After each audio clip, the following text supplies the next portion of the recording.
আজকে কলেজের প্রথম দিন। কলেজের গেট দিয়ে ভিতরে ঢুকতেছিলাম, আমার দিকে তাকিয়ে সবাই হাসতেছে এবং সবাই বলাবলি করতেছে। দেখ ওইদিকে তাকা, মনে হয় সুন্দরবন থেকে এরা জন্তু পালিয়ে এসেছে। এবং সবাই হাসাহাসি করতেছে। আর ওদের কি দোষ? হাসাহাসি তো করবেই, কারণ আমি একটা সাদা শার্ট আর একটা কালো প্যান্ট পরে এসেছি, তাও আবার মহিলাযুক্ত। তাই আর ওদের কথাই কোনো কারণ না দিয়ে ক্লাসের দিকে যাচ্ছি। ক্লাস কোনোভাবেই খুঁজে পাচ্ছি না। অনেক বড় কলেজ তো, তাই একটু খুঁজে পেতে কষ্ট হচ্ছে। অবশেষে কলেজের পিয়নকে বলে ক্লাসটা খুঁজে বের করলাম। ক্লাসরুমে ঢুকতেই সবাই হাসাহাসি শুরু করলো। সেই দিকে খেয়াল না করে পিছনের বেঞ্চে গিয়ে বসলাম। তা দেখে কেউ আমার সাথে বসতে চাইলো না। আমিও তেমন কিছু মনে করলাম না।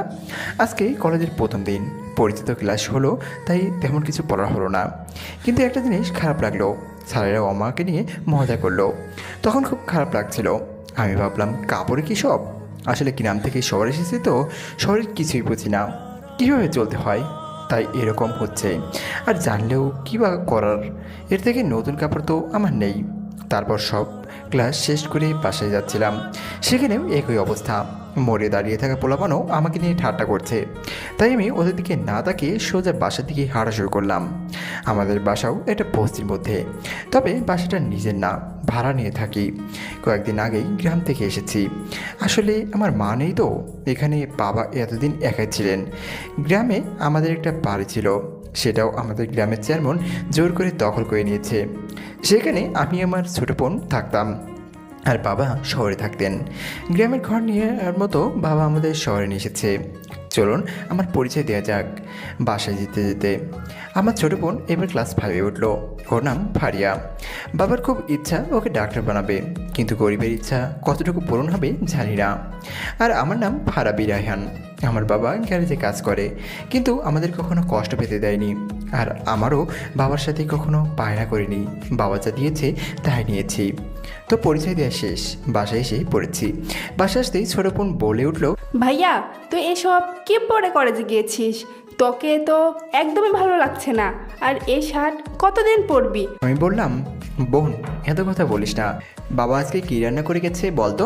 বোন বলল, টেবিলের উপর ভাত রাখা আছে, হাত মুখ ধুয়ে খেয়ে নি। তো তুই আজকে তো স্কুলে ভর্তি হতে গিয়েছিলি তাই না? ভর্তি হয়ে এসেছি। ও তাহলে তো ভালোই, তুই খেয়েছিস? না ভাইয়া, একসাথে খাবো, তাই তোর জন্য বসেছিলাম। তুই এখনও খাসনি কেন? তুই ছোট মানুষ, শরীর খারাপ করবে তো। বারে ভাইয়া, এতদিন তো সবসময় একসাথে খেয়েছি। খেয়েছি, কিন্তু এখন তো আমার ফিরতে দেরি হয়, তুই আগে খেয়ে নিবি। আচ্ছা না, আমি খাবো না, আমি তোর সাথেই খাবো। আচ্ছা আচ্ছা ঠিক আছে, এখন চল খেতে যাই। খেয়ে দিয়ে গোসল করে ঘুম আসলাম। বোনেটাকে ঘুম ভাঙলো। ঘুম থেকে উঠে দেখি বাইরে অন্ধকার হয়ে গেছে। বিছানা থেকে উঠে হাত মুখ ধুয়ে পড়তে বসলাম। পড়া শেষ করতেই বাবা বাসায় চলে আসলো। আর বাবাকে দেখেই বোন বাবাকে আস্তে আস্তে কী যেন বললো। তারপর বাবা এসে আমাকে বলল, পারবি বাবা, কালকে তোর কলেজে যাওয়ার দরকার নেই, কালকে তোকে এক জায়গায় নিয়ে যাব। আমি বললাম, কই নিয়ে যাবো বাবা? বাবা বলল, নিয়ে গেলেই বুঝতে পারবি। আমি বললাম, আচ্ছা ঠিক আছে বাবা। তারপর বাবা আমি বোন খেয়ে শুয়ে পড়লাম। সকালে বোন স্কুলে চলে গেল, আর আমি বাবার সাথে গেলাম। বাবা আমাকে নিয়ে একটা বড় শপিং মলের দিকে গেল। আমি তো অবাক হয়ে গেলাম, কারণ আমি কোনোদিন এত বড় শপিং মল দেখিনি। কারণ আমরা যখন গ্রামে থাকতাম তখন ছোটোখাটো দোকান থেকে কাপড় কিনতাম। শপিং মল দেখে বাবাকে জিজ্ঞেস করলাম, বাবা এখানে কি করবে? কালকে যখন বাড়ি গেলাম তখন তোর বোন বলল তুই নাকি ময়লা ছেঁড়া কাপড় পরে কলেজে গিয়েছিলি। আসলে বাবা হয়েছে কি, আমার ওগুলোই নতুন কাপড় ছিল। 2 বছর আগে স্কুল ড্রেস বানাইছিলাম, আর আমরা তো কোনো নতুন কাপড় ছিল না, তাই ওগুলো পরে গেছি। কিন্তু বাবা বিশ্বাস করো, আমার কোনো সমস্যা হয়নি। বাবা তোর অনেক কষ্ট হয় তাই না রে? আমি অনেক চেষ্টা করি বেশি টাকা আয় করার জন্য, কিন্তু বাবা আমি তো পারি না। বাবা আমি কি কখনো তোমাকে বলেছি আমার নতুন কাপড় দরকার? তুমি আমাদের জন্য যা করো এটাই অনেক বেশি। বিশ্বাস করো বাবা, আমি এটা নিয়ে খুশি আছি, আমার আর কিছু চাই না। বাবার পর চোখ মুছে দিয়ে কথাটি বললাম। আমি সত্যি তোকে নিয়ে অনেক গর্ব করি, তোর মতো ছেলে আর কয়জনের হয় বল? আমাকে জড়িয়ে ধরি কথাগুলো বলল। তুই একদিন অনেক বড় হবি বাবা। দোয়া করো বাবা। চল এখন তোকে একটা শার্ট আর একটা প্যান্ট কিনে দেই, চল বাবা। বাবা আমার লাগবে না, তোমার কাছে তো এত টাকা নেই আমি জানি, অন্য সময় কিনে দিও। ধুর পাগল, কে বলেছে আমার কাছে টাকা নেই? আমার কাছে অনেক টাকা আছে, চল। তারপর শপিং মলে ঢুকলাম। আমাদের অবস্থা দেখে কেউ কোনো দোকানে ডাকলো না, তাই আমরা নিজ ইচ্ছে একটা ছোট্ট দোকানে গেলাম। দোকানে গিয়ে বাবা একটা শার্ট আর একটা প্যান্ট বাহির করতে বললো দোকানদারকে। সে একটা প্যান্ট আর একটা শার্ট বের করলো, কিন্তু দুইটার দামই অনেক। তা দেখে বাবা আমাকে বললো, বাবা তুই দেখ, আমি একটু আসতেছি। বাবা একটু দূরে গিয়ে পকেট থেকে টাকা বের করে হিসাব করলো, কিন্তু আমার মনে হলো বাবার কাছে এত টাকা নেই। তাই বাবা মুখে একটু কোমড়া করে আমার কাছে আসলো আর আমাকে একটু হাসি মুখে বলার চেষ্টা করলো। বাবা তোর কোনটা পছন্দ হয়েছে? আমি বাবার এই অবস্থা দেখে বললাম, বাবা এখানে কোনোটাই পছন্দ হয়নি, কিন্তু বাবা আসার সময় একটা দোকান দেখেছি, সেখানে একটা শার্ট আমার পছন্দ হয়েছে, চলো ওইখানে যাই। আস্তে আস্তে সময় একটা বাইরে খোলা দোকান দেখেছি, রাস্তার পাশে ভ্যান গাড়ি নিয়ে প্যান্ট শার্ট বিক্রি করতেছে, তাই ওইখানে যেতে চাইলাম। বাবা আর না করলো না, বাবা আমাকে সেই দোকানে নিয়ে গেল। আর ওইখানে গিয়ে বাবা আমাকে বলল, তুই কি আমার ছেলে? তুই সৃষ্টিকর্তা দিয়ে পড়ো আশীর্বাদ আবার। তারপর বাবা আর আমি শার্ট এবং প্যান্ট কিনে বাসে আসলাম। একটু পর বোনও আসলো। সবাই সেই দিন অনেক মজা করলাম। আর তারপরের দিন নতুন শার্ট আর প্যান্ট পরে কলেজে গেলাম। আজ কিছুটা স্মার্ট লাগতেছে। কেউ আজ কোনো রিয়াক্ট করলো না। আমি আর কোনো দিকে না তাকে ক্লাসে গেলাম। ক্লাসে গিয়ে সবার শেষে বসলাম। একটু পর স্যার ক্লাসে আসলেন, এসেই সবাইকে প্রশ্ন করা শুরু করে দিলেন। স্যার আসলে বুঝতে চাইতেছেন কে কেমন ছাত্রছাত্রী। আমাকেও বেশ কয়েকটা প্রশ্ন করলেন, আমিও ঠিকঠাকভাবে উত্তর দিলাম। আসলে কেউ হয়তো বা আমাকে আমার দ্বারা এত সুন্দর করে প্রশ্ন উত্তর দিতে পারার আশাই করেনি, কিন্তু আমি খুব সুন্দরভাবে প্রশ্নগুলোর উত্তর দিয়েছি। তারপর প্রথম স্যার এর ক্লাস শেষ হলো, সবাই বাইরে গেল, কিন্তু আমি বাইরে গেলাম না। আসলে কাউকে চিনি না তো, তাই যাইনি। নিজ দিকে তাকিয়ে বসে আছি। হঠাৎ একটা মেয়ে এসে আমাকে বলল, এই যে মিস্টার, আমরা কি বন্ধু হতে পারি? হতেই পারি, কিন্তু আপনার স্ট্যাটাসের সাথে আমার স্ট্যাটাস যাবে না। মেয়েটি বলল, না গেল, তাও আমি বন্ধু হতে চাই। আচ্ছা তাহলে ঠিক আছে। তারপর আমরা পরিচয় হলাম। মেয়েটির নাম ইশরাত জাহান, সবাই তাকে ইশরাত বলেই চিনে। আর সে এই এলাকার অচির মেয়ে, তাই সবাই ওকে দেখে ভয় পায়। এরপর টিফিন টাইম শেষ হলো, সবাই যার যার সিটে বসে পড়লো। আমিও বসে পড়লাম। তারপর এগে এগে সব ক্লাস করে ক্লাস থেকে বের হচ্ছি। তখনই মনে হলো ইশরাত পেছন থেকে ডাক দিল। আমি পেছনের দিকে ঘুরলাম। তারপর ও আমার কাছে আসলো, এসেই বলল, চলো আমরা একটু ক্যাম্পাসে ভিতরে কিছুক্ষণ বসি। ক্যাম্পাসের ভেতর কিছুক্ষণ বসে বাইরের দিকে যেতে লাগলাম। আজ আর কেউ আগের মতো ব্যবহার করতেছে না। আস্তে আস্তে হেঁটে বাসায় চলে আসলাম। এসে আগের মতোই হাত মুখ ধুয়ে খেয়ে দিয়ে ঘুমিয়ে পড়লাম। তারপর ঘুম থেকে উঠে পড়তে বসলাম। পড়াশোনা শেষ করে খেয়ে দিয়ে রাতে ঘুম আসলাম। আর পরের দিন যথারীতি কলেজে গেলাম। কলেজে যেতেই একটা ছেলে দূর থেকে ডাক দিল। আমি ওদের দিকেই গেলাম। ভাইয়া আমাকে ডাকতেছেন? বড় ভাইদের দেখো সালাম দিস না, এটা কোন ধরনের বেয়াদবি? আসলে ভাইয়া আমি আপনাদের দেখিনি। ও তাই নাকি? তো এসব বাদ দে, তুই নাকি ইশরাতের সাথে কথা বলছস, তোর তো সাহস কম না? আসলে ভাই আমি কথা বলতে চাইনি, ও আমার সাথে ফ্রেন্ডশিপ করেছে। ও ঠিক আছে, আজকে ছেড়ে দিলাম, কিন্তু ইশরাতের থেকে একটু দূরে দূরে থাকবি। আচ্ছা ভাইয়া, আসসালামু আলাইকুম। এখান থেকে সোজা ক্লাসে আসলাম। ক্লাসে এসে বসে আছি, অমনি ইশরাত এসে বলল, তোমাকে না কালকে বলেছিলাম আমার জন্য গেটের ওই জায়গায় দাঁড়িয়ে থাকবে, কিন্তু তুমি দাঁড়িয়ে থাকলে না কেন? আসলে তাড়াতাড়ি ক্লাসে এসে পড়েছি তো মনে ছিল না।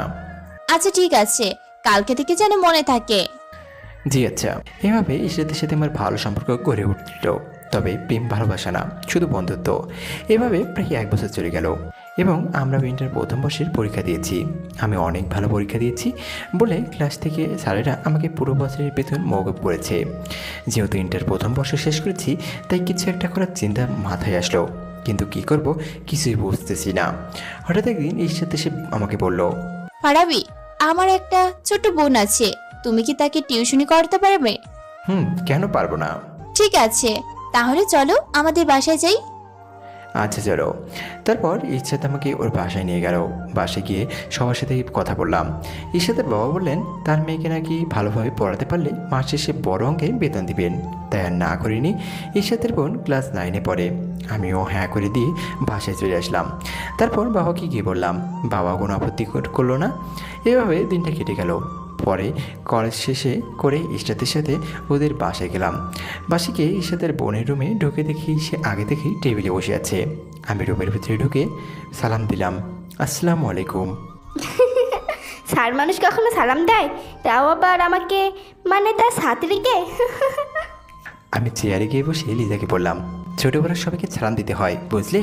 লিজা বলল, বুঝেছি স্যার। এখন বই বাহির করো। স্যার আজকে না পড়ালে হয় না? না, আজকে থেকে শুরু। তারপর লিজাকে পড়ানো শুরু করলাম। একটু পর কে যেন আমাদের রুমে ঢুকলো। তাকে দেখি ইস্টাদ আমার জন্য খাবার নিয়ে এসেছে, আর খাবারটা রেখে সে লিজার খাটে গিয়ে বসলো। আমি এবার লিজাকে পড়াতে শুরু করলাম। পড়ার মাঝে হঠাৎ করে ইস্টাদের দিকে তাকিয়ে দেখি সে আমার দিকে এক পলকে তাকিয়ে আছে। আমি সেটা দেখার ভান করে লিজাকে পড়াতে শুরু করলাম। একটু পর আবার তাকিয়ে দেখি সে এখনও তাকিয়ে আছে। তা দেখে আমি একটু গলা দিয়ে শব্দ করলাম। এতে ওর ঘোর কাটলো, আর আমি ওর দিকে তাকিয়ে আছি দেখে এসে তাড়াতাড়ি ওই রুম থেকে চলে গেল। আমি এবার পড়ানো শুরু করলাম। তারপর পড়ানো শেষ করে বের হতে যাব, তখনই ইশাত এসে বললো আমাকে নিচে দাঁড়াতে। আমিও নিচে গিয়ে দাঁড়ালাম। তারপর কিছুক্ষণ পর ইশাত আসলো। যখন সে আমার সামনে আসলো, আমি তো ওই দিকে থেকে চোখই ফেরাতে পারছিলাম না, কারণ এর সাথে একটা নীল শাড়ি পরে এসেছে, সাথেই কপালে একটা নীল টিপ, চোখে কাজল আর সামান্য মেকআপ করে এসেছে মনে হয়। ওকে দেখে মনে হচ্ছে আকাশ থেকে কোনো পরী আমার সামনে এসে দাঁড়িয়ে আছে। ওর শরীরের প্রতিটা ছোঁয়ায় মনে হয় পুরো প্রকৃতি শিহরিত হয়ে উঠবে। ওর চোখের দিকে তাকালে মনে হবে ওই চোখেই হারিয়ে যেতে ইচ্ছা করবে। সৃষ্টিকর্তা ওকে মনে হয় নিজের মতো করে সৃষ্টি করেছে। ওর ঠোঁটের দিকে তাকালে মনে হয় গোলাকাপের পাপড়ির মতো। আহা, যদি একটু ছুঁয়ে দেখতে পারতাম জীবনটাই ধন্য হয়ে যেত। এত সুন্দরী হয় কিভাবে একটা মেয়ে? এর আগেও তো অনেকবার বহুবার দেখেছি, কিন্তু আজকে একটু আলাদাই মনে হচ্ছে। চোখ ফেরাতেই পারতেছি না। আমি ওর দিকে এক পলকে তাকিয়ে আছি। হঠাৎ একটা গাড়ির হর্নে আমার ঘোর কাটলো। তারপর ঈশাদের দিকে তাকিয়ে দেখি সে লজ্জায় নিচের দিকে চেয়ে আছে। লজ্জায় পুরো লাল হয়ে গেছে ওর মুখটা। আমি তারপর একটু কেশে বললাম, কোথাও যাবে তুমি? যেতেই তো চেয়েছিলাম, কিন্তু তুমি তো কখন থেকে কি যেন দেখছো। একটু লজ্জা পেয়ে কথাটি বলল ইশরাত। কই না তো, কিছু দেখতেছিলাম না তো। তো এতক্ষণ থেকে এখানে দাঁড়িয়ে কি করতেছিলা? না কিছু না, কিন্তু আজকে তোমাকে অনেক সুন্দর লাগতেছে। ওহ, তাই বুঝি? আর আগে আমাকে সুন্দর লাগেনি? তুমি এমনিতেই অনেক সুন্দর, কিন্তু আজকে একটু বেশি সুন্দর লাগতেছে। হয়েছে হয়েছে, এখন একটা রিক্সা ডাকো। আচ্ছা ঠিক আছে। তারপর একটা রিক্সা ডাকলাম। তারপর দুজনে রিক্সায় উঠলাম। রিক্সায় উঠে ইশরাত রিক্সাওয়ালাকে নদীর পাড়ে নিয়ে যেতে বললো। নদীর পাড়ে গিয়ে ইশরাত যা করলো তা দেখে আমি সত্যি অবাক হয়ে গেলাম। নদীর পাড়ে নিয়ে গিয়ে ইশরাত আমাকে কিছুক্ষণ বসতে বললো। আমিও বসে থাকলাম। বেশ কিছুক্ষণ যাওয়ার পর দেখলাম ইশরাত আসতেছে। আমার কাছে এসে ইশরাত প্রশ্ন করলো, আচ্ছা ফারাবি, আমাকে তোমার কেমন লাগে? কেমন লাগবে আর, অনেক ভালো লাগে। আমাকে দেখলে কি কেউ প্রেমে পড়তে পারে? এটা কেমন প্রশ্ন? যা বলছি সরাসরি উত্তর দাও। কেন পারবে না? তোমার চেহারা মাশাল্লাহ অনেক সুন্দর। তুমি যে কেউ তোমাকে একবার দেখলেই প্রেমে পড়ে যাবে। আচ্ছা, তোমার কেমন মেয়ে পছন্দ? হঠাৎ এসব কেন জিজ্ঞেস করতেছ? যা বলতেছি উত্তর দাও। এই ধরো ঠিক তোমার মতো। তোমাকে যদি কেউ প্রপোজ করতে চায় তাহলে কিভাবে করবে সে? আমাকে কে আবার প্রপোজ করবে? আমরা গরিব মানুষ, আমাদের এসব হবে না। আমাদের কুকুরের পেটে কোনোদিন ঘি হজম হয় না। তোকে এইসব কে বলতে বলছে? যা বলছি তার উত্তর দে। আমাকে যদি কেউ প্রপোজ করে তাহলে তাকে একটা নীল শাড়ি পরে, হাতে কাচের লাল চুড়ি পরে, কপালে ছোট্ট একটা নীল টিপ পরে এবং আমার সামনে এসে গোলাপ নিয়ে হাঁটু গেড়ে বলতে হবে, ফারাবি আমি তোমাকে ভালোবাসি। চোখ বন্ধ করে বলে দিলাম। চোখ খুলতেই তো আমি অবাক। এটা তোমার সামনে হাঁটু গেড়ে কয়েকটা গোলাপ আমার সামনে ধরে বলে দিল, ফারাবি আমি তোমাকে ভালোবাসি। আমি দেখি তো অবাক, কী করবো ভেবেই পাচ্ছি না। কি হলো? আমি তো তোমাকে ভালোবাসি, উত্তর দাও। ওকে উঠিয়ে বললাম, দেখো ঈশাত, এসব সম্ভব না। আমি তোমার প্রতি দুর্বল, কিন্তু আমি তোমাকে ভালোবাসতে পারবো না। এইসব তোমার পরিবার তো কোনোদিন মেনে নেবে না। তারা অনেক কষ্ট করে তোমাকে মানুষ করেছেন, তাদেরও তো দায়িত্ব আছে তোমাকে ভালো জায়গায় বিয়ে দেওয়ার। আমাকে মাফ করো তুমি, আমি তো গরিব মানুষ। আমার থেকে অনেক ভালো ছেলে তোমাকে বিয়ে করার জন্য দাঁড়িয়ে আছে। তুমি এসব কথা ভুলে যাও। হয়তো বা একটা তোমার কিছুদিনের মোহ, এই মোহ কেটে গেলেই তুমি আমাকে ভুলে যাবে। আসলে ভালো লাগলেই কাউকে কখনো ভালোবাসা যায় না। ভালোবাসা এক জিনিস, ভালো লাগা আর এক জিনিস। তো তুই এতক্ষণ অনেক কিছু বললি, আমাকে একটু বলতে দে। প্রথম কথা, আমি তোকে ভালোবাসি। আর ভালোবাসা কখনোই গরিব ধনী বা জাত বেজাত এইসব মানে না। আমার পরিবার হয়তো মেনে নিবে না, কিন্তু এটাও সত্য যে আমিও তোকে ছাড়া বাঁচবো না।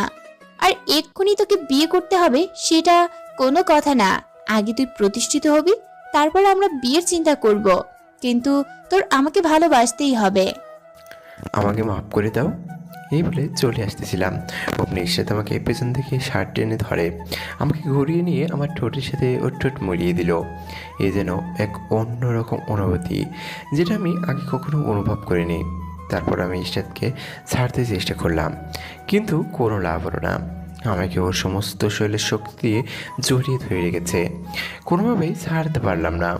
শরীরের মধ্যে কেমন যেন রক্ত চলাচল দ্রুত গতিতে শুরু হলো, আর ওর শরীর অঞ্চল ছোঁয়ায় কোথায় যেন হারিয়ে যাচ্ছি। শরীরের সব শক্তি যেন ও আয়ত্ত করে নিয়েছে। এত নরম শরীরও কি মানুষের হয়, আমার আগে জানা ছিল না। ওকে জড়িয়ে ধরে সারা জীবন মনে হয় কাটিয়ে দেওয়া যাবে, আর ওর ঠোঁটের ছোঁয়ায় নিজেকে আর সংযত করতে পারিনি। বারবার চেষ্টা করেও ব্যর্থ হয়েছি, কিন্তু আমার শরীর যে মনে হয় এড়ে যাচ্ছে, কিন্তু কিছু করার নেই। তাই শরীর সব শক্তি এক করে ঈশাদকে জোরে ধাক্কা দিয়ে সরিয়ে দিলাম। তুমি কি পাগল হয়ে গেছো? পাবলিক প্লেসে কেউ এসব করে? কিছু জোর করে হয় না, বুঝলে?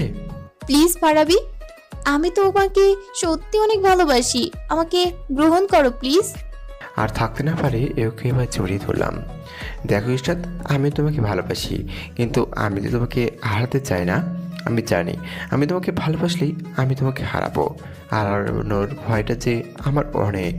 যত বাধাই আসুক না কেন, আমি তোমাকে ছেড়ে যাব না, আমি তোমাকে ভালোবেসেই যাব। আমিও তোমাকে ভালোবেসে যাব। Love you. I love you too. তারপর কিছুক্ষণ দুজনকে জড়িয়ে ধরে থাকলাম। তারপর কিছুক্ষণ দুইজন মিলে হাঁটাহাঁটি করলাম এবং সন্ধ্যায় বাসায় ফিরলাম। ফিরতে না ফিরতেই দমকা বাতাস শুরু হলো। মনে হয় এক্ষুনি বৃষ্টি শুরু হবে।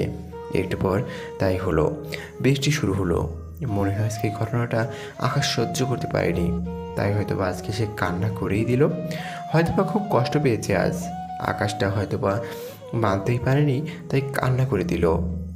এখন বৃষ্টিতে ভিজে খুব ইচ্ছা করছে। ছোটোবেলা থেকে আমি বৃষ্টিতে ভিজতে অনেক পছন্দ করি, তাই যেন ভাবা সেই কাজ। বৃষ্টিতে ভিজতে নেমে পড়লাম। হঠাৎ করেই ঈশাদের কথা মনে পড়ল। আমার কি ওইসব করা ঠিক হবে? আমি তো কোনো ভুল কাজ করতেছি না। আমি কি ঈশাদকে সারা জীবন ভালোবাসতে পারবো, নাকি ওর সাথে কোনো সম্পর্কই রাখবো না? ওদের সাথে তো আমাদের চায় না। ওরা কত বড় লোক আর আমরা কত বড়। হয়তোবা আমার ঠিক হচ্ছে না, কিন্তু আমি তো ঈশাদকে ভালোবেসে ফেলেছি। সি, ওকে তো ভোলা অসম্ভব। ওর স্পর্শ আমাকে বারবার ওর কথা মনে করিয়ে দেয়। না, আমি ওকে ভুলতে পারবো না। হঠাৎ ভাবনার ফাটল ধরে কার যেন ডাকে। পিছন থেকে বোন ডাকতেছে, বলতেছে, ভাইয়া উঠে আয়, ঠান্ডা লেগে যাবে তো, উঠে আয়। আর এই কথা শুনে আমার মায়ের কথা মনে হলো। আমি যখন বৃষ্টিতে ভিজতাম তখন মাও আমাকে এইভাবে ডাক দিত। মা মরে যাওয়ার পর বোনটা যেন অদ্ভুতভাবেই বড় হয়ে গেছে। বড় না হলে সংসারের সব কাজ করে আমি ওকে যত দেখি তত নিজেকে নিয়ে গর্ব হয়। আমিও এমন একটা বোনের ভাই ভাবতেই ভালো লাগে। তারপর বৃষ্টি থেকে উঠে শরীর মুছে কাপড় পরে খেয়ে দিয়ে পড়তে বসলাম।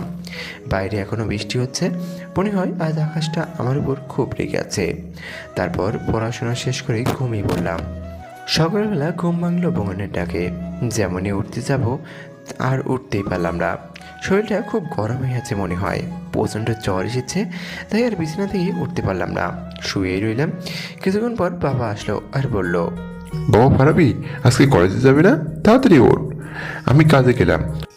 আর তোর বোনকে বলেছি তোর খাবার দিয়ে তারপর স্কুলে যাবে। এই কথা বলে বাবা চলে গেল। আমি বিছানায় শুয়েই রইলাম। কিছুক্ষণ পর আবার বোন আসছিল হাতে খাবারের প্লেট নিয়ে। এসে আমার পাশে বসলো আর বলল, ভাইয়া আজকে কলেজে যাবে না? আমি বললাম, না, তুই স্কুলে যা। তারপরও ও বলল, হয়েছে ভাইয়া। তারপর আমার কপালে হাত দিয়ে বলল, ও মা, তোর তো দেখি অনেক জ্বর, শরীর পুড়ে যাচ্ছে। আরে পাগলি, এটা তেমন কিছু না, তুই স্কুলে যা তো। হ হ, তোর এই অবস্থা দেখে আমি স্কুলে যাই, তাই না? তারপর ও তাড়াতাড়ি স্কুলে বালতিতে করে পানি নিয়ে আসলো। তারপর মাথায় পানি দিল, অনেকক্ষণ পানি দিল। তারপর আমাকে ধরে উঠিয়ে খাটের সাথে হেলান দিয়ে বসিয়ে দিল। তারপর খাবার নিয়ে এসে আমাকে খাওয়াই দিল। আমি শুধু ওর দিকে তাকিয়ে দেখতেছি। আমার মায়ের থেকে একটুও কম না, হয়তো বা মা মারা গেছে ওকে রেখে আমাকে খেয়াল রাখার জন্য। এটা ভেবে ওকে জড়িয়ে ধরে কান্না শুরু করলাম। তারপর ছোট্ট একটা ছেলে দৌড়ে এসে বলল, ফারাবি ভাইয়া, একটা আপু তোমাকে খুঁজতেছে। অনেক বড় গাড়ি নিয়ে আসছে তো, তাই ভিতরে আসতে পারতেছে না। আমাদের বস্তির রাস্তা অনেক ছোট, তাই গাড়ি ভিতরে ঢুকতেছে না। তোমাকে খুঁজতেছে, চলো। তুই গিয়ে নিয়ে আয়, আমি যেতে পারবো না।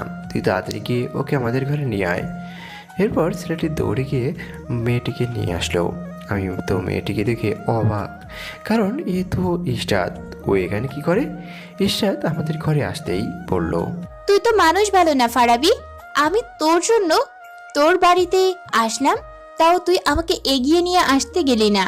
আপনার তো কম সাহস না, আমার ভাইকে আপনি তুই করে বলেন। বেশ করেছি তুই করে বলে, মারিনি, এটাই ওর ভাগ্য ভালো। কি বললেন আপনি? আরে বোন চুপ কর, ওনাকে বসতে দে। আর তুই যতটুকু ভাত বাকি আছে অতটুকু আমাকে খাইয়ে দে। আচ্ছা, ওনাকে আগে বসতে দেই, তারপর দিচ্ছি। আচ্ছা যা, তাড়াতাড়ি দে। বোন বসার জন্য চেয়ার আনতে গেল। ঈশাদ দৌড়ে এসে আমার গেঞ্জি ধরে ওর দিকে টেনে নেয়। তুমি আজকে কলেজে যাওনি কেন? জানো তোমাকে আমি কত জায়গায় খুঁজছি, কিন্তু পাইনি। তোমাকে না দেখতে পেলে আমি পাগল হয়ে যাই, তুমি জানো না? আগে গেঞ্জিটা ছাড়ো, তারপর কপালে হাত দিয়ে দেখো তো।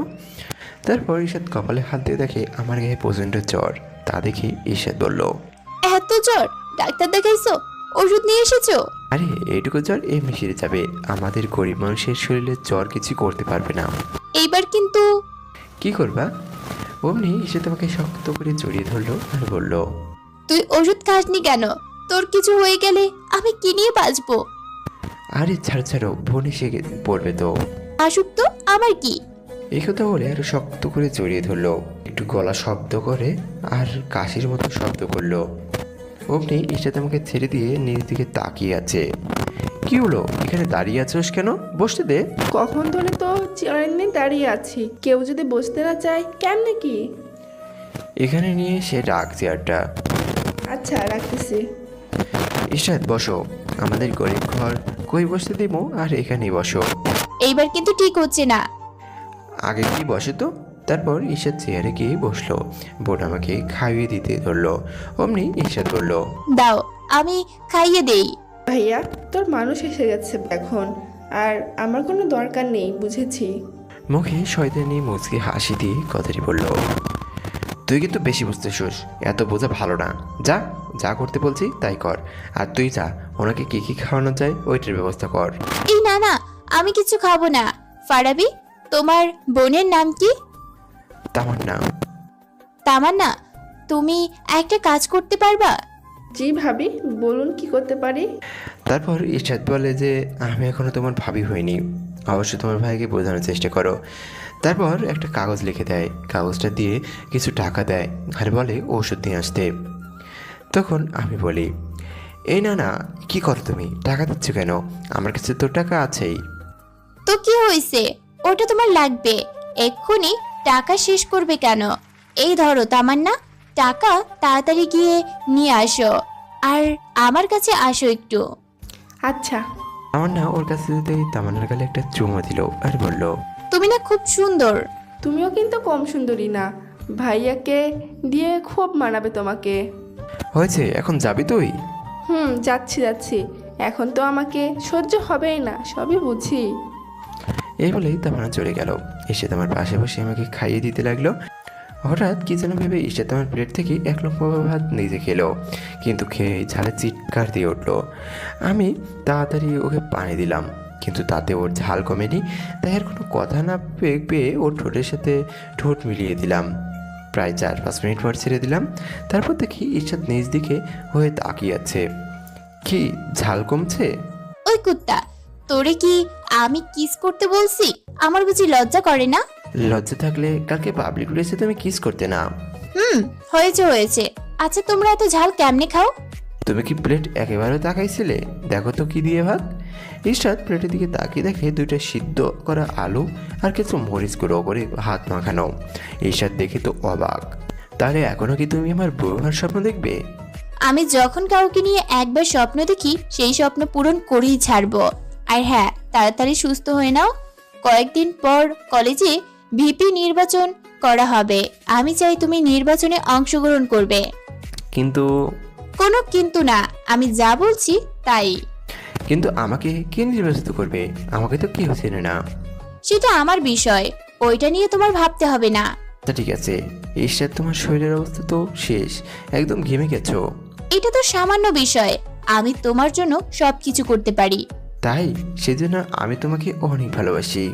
আমিও তোমাকে অনেক ভালোবাসি। হয়েছে, এখন ছেড়ে দাও, তামান্না চলে আসবে। ইশরাত তারপর ছেড়ে দিল, হাত ধুয়ে চেয়ারে বসলো। তার আগে তামান্না চলে আসলো। তামান্নার দিকে তাকিয়ে দেখি হাতে ওষুধ। ইশরাত, তুমি কি ডাক্তার? তাই তুমি ওষুধ লিখে দিছো? ওইসব ওষুধ খেয়ে আমি মরে যাব না তো আবার? তুই মরলে আমিও মরবো। আর আমি কিছু কিছু ওষুধের নাম জানি, মাঝে মধ্যে আব্বুকে এনে দিতে হয়, তাই। মজা করে কথাটি বললাম। ও আচ্ছা, ঠিক আছে। তো তামান্না, তুমি কি কি খাইছো? আমি কিচ্ছু খাইনি। আর এই ধরেন টাকা, ওষুধ নিয়ে কিছু টাকা রয়ে গেছে। টাকা কি আমি চাইছি? এই টাকা দিয়ে তুমি কিছু কিনে খেও। আর আজ তুমি আমার সাথে বাইরে বেড়াতে যাবে, তোমাকে নিয়ে ঘুরতে যেতাম। সত্যি তুমি আমাকে বেড়াতে নিয়ে যাবে? নিয়ে যাব। তুমি, আমি আর আমার একটা বোন আছে, আমরা 3 জনেই যাব। তুমি যাবে? কিন্তু ভাইয়ের এই অবস্থা রেখে কেমনে যাব? সেটাও কথা। আমি যে ওগুলা ওষুধ দিয়ে গেলাম, ওইগুলো খেলেই কমে যাবে, আর হয়তোবা বিকেলে একটু সুস্থ হয়ে উঠবে। আমি তোমাকে নিতে তাহলে বিকেলে আসব, ঠিক আছে? কিন্তু ভাইয়া কি আমাকে যেতে দিবে? তুমি শুনো ভাইয়ার কাছে। ও আর কি বলবে, আমি যা বলছি তাই হবে। ভাইয়া, আমার দিকে তাকিয়ে ডাক দিল। আমি আর কি বলবো, তুই যখন ভাবি তখনই আমি বোনের দিকে তাকিয়ে দেখি বোন মুখটা কালো করে ফেললো। আচ্ছা, ও রেডি হয়ে থাকবে। তামান্না, যাও, তোমার অতিথির জন্য চা নিয়ে এসো। তারপর তামান্না চা নিয়ে আসতে গেল। এরপর ইশরাত চা খেয়ে চলে গেল আর যাওয়ার সময় বলল, ফারাবি, তোমার কাছে কি কোনো ফোন নেই? না, আমি ফোন ব্যবহার করি না। জানতাম, তাই এই নাও, তোমার জন্য একটা ফোন কিনে নিয়ে এসেছি। কিন্তু আমি যে নিতে পারবো না। কেন নিতে পারবে না? আসলে আমি কারো দোয়ের পাত্র হতে চাই না। এটা দয়া কেন বলছো? বিয়ের পর না হয় শোধ করে দিও। এখন ভাবো এটা তোমাকে ঋণ দিচ্ছি, পরে আবার দিয়ে দিবা। ঠিক আছে, আমি লিখে রাখবো। আচ্ছা ঠিক আছে। তারপর ফোনটা দিয়ে চলে গেল। ফোনের বক্সের কভার খুলতে দেখি অনেক দামি একটা ফোন, হয়তো বা কোম্পানির ফোন। তারপর ফোনটা হাতে নেয় এবং খুব ভালো করে ফোনটাকে দেখি। এই ফোনটা কেনার অনেক ইচ্ছা ছিল, কিন্তু টাকার অভাবে কিনতে পারিনি। অবশেষে আশাটা পূরণ হলো। আসলে গরিব মানুষের আশা আল্লাহ কোনো না কোনোভাবেই পূরণ করেই দেয়। তারপর ফোনটা কিছুক্ষণ চালানোর পর রেখে দিলাম। শরীরটাও ভালো লাগতেছে না, তাই একটু ঘুমানোর চেষ্টা করলাম এবং কিছু একটা ভাবতে ভাবতে ঘুমিয়ে গেলাম। ঘুমের ঘরে খেয়াল করলাম কেউ যেন আমার দিকে তাকিয়ে আছে অপলক দৃষ্টিতে। মনে হয় স্বপ্ন দেখতেছি, তাই আর চোখ খুলে দেখিনি, যদি স্বপ্নটা ভেঙে যায় সেই ভয়ে। তারপর হঠাৎ কপালে কারো নরম চোটের স্পর্শ অনুভব করলাম। কে সে, তাকে দেখার জন্য চোখটা খুললাম। খুলে তো আমি অবাক, দেখি ইশরাত আমার কপালে কিস করতেছে। আমি ওকে সরিয়ে দিয়ে একটু নড়ে চড়ে বসলাম। আমি ওকে বললাম, কখন এসেছো? আর তামান্না কই? অনেকক্ষণ আগেই এসেছি, কিন্তু এসে দেখি তুমি ঘুমাচ্ছ, তাই তোমাকে আর জাগাইনি। তোমাকে ঘুমালে একটা নিষ্পাপ শিশুর মতো লাগে, অনেক কিউট লাগে, তাই অনেকক্ষণ ধরে তোমার দিকে তাকিয়েছিলাম আর মনে মনে বলতেছিলাম এই সময়টা যেন শেষ না হয়, সময়টা যেন এইভাবেই আটকে থাকে। কিন্তু সেটা তো সম্ভব না, সময় চলে সময়ের গতিতে। সব কিছু ঠিক আছে, কিন্তু ওইভাবে করলে কেন? তোমার কি লজ্জা নাই? যেখানে সেখানে আমাকে দেখলেই কি তোমার ওইসব করতে মন চায়? ওইসব কি? তো আমার ভালোবাসার মানুষকে আমি কিস করব না তো অন্য কেউ এসে করে দিয়ে যাবে? করলে সমস্যা কি, সবারই তো একটা হক আছে, তাই না? কি বললি তুই? আজকে তো তুই গেলি। বলেই মারা শুরু করলো। এই কি করো? আমি অসুস্থ একটা মানুষ, আমাকে কি এভাবে কেউ মারে? ছাড়ো বলছি। কেন ছাড়বো তোকে? আজকে তো আমি মেরেই ফেলবো। তোর অসুখের গোষ্ঠীর ষষ্ঠী পুজো করব আজ। ও আছেন, আমাকে বাঁচান এই শাকচুনির কাছ থেকে। কি বললি তুই? আমি শাকচুন্নি? বলে আরো জোরে জোরে মারতে শুরু করলো। অন্য ঘর থেকে বোন এসে পড়লো। ভাইয়া দেখ তো আমাকে কেমন লাগছে। তখন ইশরাত আমাকে মারা বন্ধ করেছে। আমার বোনটা এমনি সুন্দর, কিন্তু আজকে যেন আকাশ থেকে ডানা কাটা পড়ে নেমে এসেছে। এই ড্রেস কই পেলি? না বলে নিচু হয়ে তাকিয়ে থাকলো। কিরে কই পেলি? আমি কিনে এনেছি, আজকে আমরা তো বেড়াতে যাব তাই। কিন্তু এসবের কোনো দরকার ছিল না, কারণ আমরা গরিব মানুষ, লোকে দেখলে অনেক কিছু বলবে। আর তুমি প্লিজ আমাদের বস্তিতে বেশি এসো না, অনেকে অনেক কিছু মনে করে। আমি সেগুলো কেয়ার করি নাকি? তুমি না করলেও আমাদের করতে হয়, কারণ আমরা এই সমাজেই বসবাস করি, তাই আমাদের সমাজকে মেনে চলতে হয়। যখন তুমি অসুস্থ হয়ে পড়েছিলে, এই সমাজের একটা মানুষ কি তোমাকে দেখতে এসেছিল? তুমি একদিন না খেয়ে থাকো, এই সমাজ কি তোমাকে ভাত দিয়ে যাবে? সমাজ কি বললো, কি করলো সেইটা দেখার বিষয় না, তুমি কি করলে সেটাই দেখার বিষয়। এত সমাজ সমাজ করো না। এই সমাজ তুমি দরিদ্রতার অভাবে মরে গেলেও খোঁজ নিবে না, তাহলে সমাজকে নিয়ে এত ভয় পাওয়ার কি আছে? নিজের জীবন নিজেকেই বদলাতে হবে। সমাজ এসে বদলিয়ে দিয়ে যাবে না, কিন্তু এই সমাজ একটা কাজ করতে পারে। কেউ যদি কোনো ভালো কাজ করে তাকে নিচে নামাতে পারে, সমালোচনা করতে পারে, কিন্তু কোনো সময় উৎসাহ দিতে আসবে না। তুমি ভালো কাজ করলে তাদের হিংসা হয়। So life is life boss. You will work hard and one day you will shine in life. Then this society respect you. So you should look your career, not society. সেটাও কথা। কিছুদিন শেষে আমাদের এই সমাজ নামক জায়গায় বাস করতে হয়। আমরা বাঙালি, আমাদের মাঝে সমালোচনা থাকবেই, কিন্তু আমাদের তো দেখা উচিত কি করলে এই সমাজ আমাদের দিকে আঙ্গুল তুলতে পারবে না। আমাদের সেইভাবেই চলা উচিত। দিন শেষে এই সমাজ আমাদের একমাত্র জায়গা। তোমরা তো বড় মানুষ, বড় লোক মানুষ, তোমাদের হয়তো society it's not matter, but we are poor people, so society is our main fact. বুঝতে পারছি, এত কথা বলতে হবে না। মনে হয় তোমার জ্বরটা কমছে। আমাদের সাথে ঘুরতে যাবা? না, ভালো লাগতেছে না, কিছু পড়া বাকি আছে, পড়তে হবে, সামনেই তো পরীক্ষা।